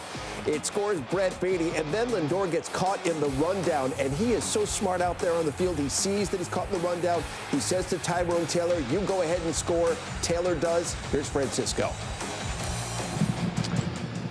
Francisco, on that one play in the rundown, just can you take us through the entire mentality and thought process? When you're aggressive, you realize there's going to be a play there, but now you switch to trying to get that run in. Yeah. So it was a bad play turned into an okay play. We have one of the best hitters in the league behind me. Out of the hand, I saw Walker. I'm thinking if he overthrows the cutoff man, I'm going to put myself in scoring position, thinking me and Teheran could be in second and third for Soto. So it was pretty high. And then Contreras just cut it, and then at that point it just turned into all right, how do we get Tyrone to home plate, just try to survive as long as I can to try to get Tyrone to score. Mm-hmm. Tyrone did a fantastic job of reading how aggressive they were towards me and went to the plate. So the props here are to Tyrone. Was he already going to the plate because you were motioning for him to advance, or When I peeked at third base, he was still he was looking at the whole entire play, trying to decide whether he wanted to go or not. And then I just told him to go. I don't know if that was the deciding factor for him, but I just felt like he did a really good job of making sure he ran all the way through home plate. How much are you paying attention to him on the base pass in the middle of the rundown versus just trying to stay in it as long as you possibly can? In the middle of the rundown, I just I peeked. I saw him still like kind of shuffling at third base, and then after that, when I saw him taking off, it was just a matter of like, I got to be faster than one of these guys to not get tagged. Then just I survived for the next second or two. Does that type of base running say something about the aggressiveness of this team? Like I said, it was a mistake turned into something good. So it says more about Tyrone and Sarby at third base than he actually says about me. I know you're a pretty big mentor to Vientos. I know that everybody around him has been saying, hey, just stick with it. It's going to come. Do you think that he needed that, though, just to kind of exhale today? 100%. He did it. So now on to the next. He's been having good at-bats the whole entire year. You know, it just hasn't gone his way. You know, it's just, I think if he stays to the process, if he continues to have good at-bats, he's going to end up having a successful year. You know, he's a really good hitter. That he's taking the right pitches. He's swinging on the right pitches. It's just a matter of time for him, you know. It's just he's got to stay the course, keep grinding, keep his head down, and at the end of the year, he's going to hopefully hit his 30, 40 home runs. Whatever his goals are, I'm sure he's going to achieve them. Francisco, what stood out to you about Canning tonight? He executed. I felt like his fastball was very live, and then his changeup he threw for strike, his slider he threw for strike. So every pitch he threw for strike, and whenever you have every pitch working for you, good things happen. He kept being aggressive. He attacked the strike zone, and I felt like he and Torrance were in a really good pace. I think you guys have won 7 of the 8 games, and each got a leadoff hit. Do you think there's a tangible impact? Damn. How many more games we have? 140? I better get 140 more leadoff base hits. No, I mean, it's just at the end of the day, my job as a leadoff guy is to get things going. You know, I guess the guys they feed off that. You know, you just got to continue to stay the course, keep grinding, keep having quality at bats, and try to get 140 more leadoff hits so we can win a few more games. Well, Francisco Lindor, when he got moved into the leadoff spot in May last year, it certainly changed things for the Mets. I mean, he does set the tone for this team. A lot is made of Soto and Alonso, and rightly so, but he does set the tone for this team. Thought it was interesting, he said on that play in the second inning, a bad play turned into an okay play. Right. He was really responsible for that, but then he gave a lot of the props to Tyrone Taylor, and we should too, because he read that and he realized if he didn't make the move, the Mets were not going to score that run. That's right, and I think Lindor was mad at himself because he thought the throw was over the cutoff man, and he was trying to get the second for Soto, right? So that's where he was trying to be aggressive, on this, and that's where, in his mind, he's looking at and reading this throw and seeing it, thinking that it's over the head there. Contreras cut it off. So the next play here is, all right, I got to try to. He's trying to, get into a rundown, and as soon as Taylor sees the throw from Contreras, that is his cue a lot of times to take off. He's right by the base when Lindor is starting to wave him, right? So you see him creeping off, and there's Contreras, making that throw, and he's already got momentum. I don't even think that if the throw from the shortstop came home, they would have gotten Taylor at that point. He had such a good read on that. And let's not forget, Contreras is new. Donovan's at shortstop. He's been playing instead of the regular shortstop, Wynn, who's on the IL. So there's a couple things that I think Taylor was taking advantage of in that situation. I think you're right about that. Contreras is a natural catcher, right? So he's moved to first base, and at times as a DH for the Cardinals. So certainly was big in that play right there. But he, talking about Lindor, spoke about his mentorship, and Steve asked him that of Mark Vientos. And he said, Vientos has been having good at-bats. He has not gotten the results to this point, but good to see him get off that schneid with his first home run of the year there in the second inning. What did he do in that at-bat, Jim? Well, I think Francisco can hardly contain a smile when you start talking about Vientos and the mentorship there. But I think with Mark, he's had so many good at-bats when he's hitting the ball the other way or he's hitting the ball on the line. And tonight, when he ends up hitting his fastball away, it wasn't as much of the velocity on it, but the fact that he stayed on it and was able to hit it with power going the other way. It ended up going over the fence, but either way, I think that approach really works well for him. He has power the opposite way. So I think when he starts to do that and you start to see the hard line drives that he's hitting at guys, it's just a matter of time before he's going to start heating up. And that first one sometimes is the hardest one to get. So number one on the board. Hopefully there'll be another 30 or so more. He had that big smile on his face. And yes, hit 27 a season ago, didn't come up until the Mets were rolling, and certainly he was a big part of that. But that power is a big part of this Mets team. Jim and I, more to come here. Infinity Postgame Live, Game 2 of this series coming up out at Citi Field tomorrow night, and we will look ahead to that one. David Peterson is going to be on the mound for the Mets, facing off against Miles Michaelis. Mets get the win 4-1. We're back in a moment. Infinity Postgame Live is presented by Infinity. Experience the Infinity lineup at your local retailer today.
Coming up on Honda Sports Night, we'll have full highlights and more reaction from Citi Field. Plus, the Rangers wrap up a disappointing season at the Garden. And we'll preview the upcoming Knicks-Pistons series when we see you tonight after postgame. All right, we check in right now as we head down on the farm. Jeff McNeil making the start in center field for St. Lucie and 1-0 first batter of the game. Out there to Jeff, and he makes the sliding catch right there. Mets are going to give him some looks out there in center field. He's hopefully going to be back in the big league soon. He went on to play 6 innings in the game in center field. So a good night for Jeff McNeil. He's so versatile. One of the things the Mets love is that versatility from Jeff. I do want to go back to tonight's game. And Brett Baty, back-to-back multi-hit games. He seems to be finally really figuring it out a little bit at the plate. By the way, it's the first time he's had back-to-back multi-hit games since April 5th and 6th of last season, Jim. Do you see it clicking in for him? Yeah, I think so. I think if you look, Carlos Mendoza talked about this yesterday, his line drive on 95 over the shortstop's head. That's a good idea, good approach for him. I think now when you look at what he did, that first one wasn't hit all that hard, but you see, he puts it in play. Fights it off. Going the other way, right? Fights it off. Finds a spot there to land. I thought this at bat, though, that up in the strike zone, he turned on it aggressively and pulled it to right field. That's a good sign, too. So the bat yesterday, Oppo, and then this one pulling to right field, he ends up getting a hustle double. I think those are some really good signs of him being more aggressive.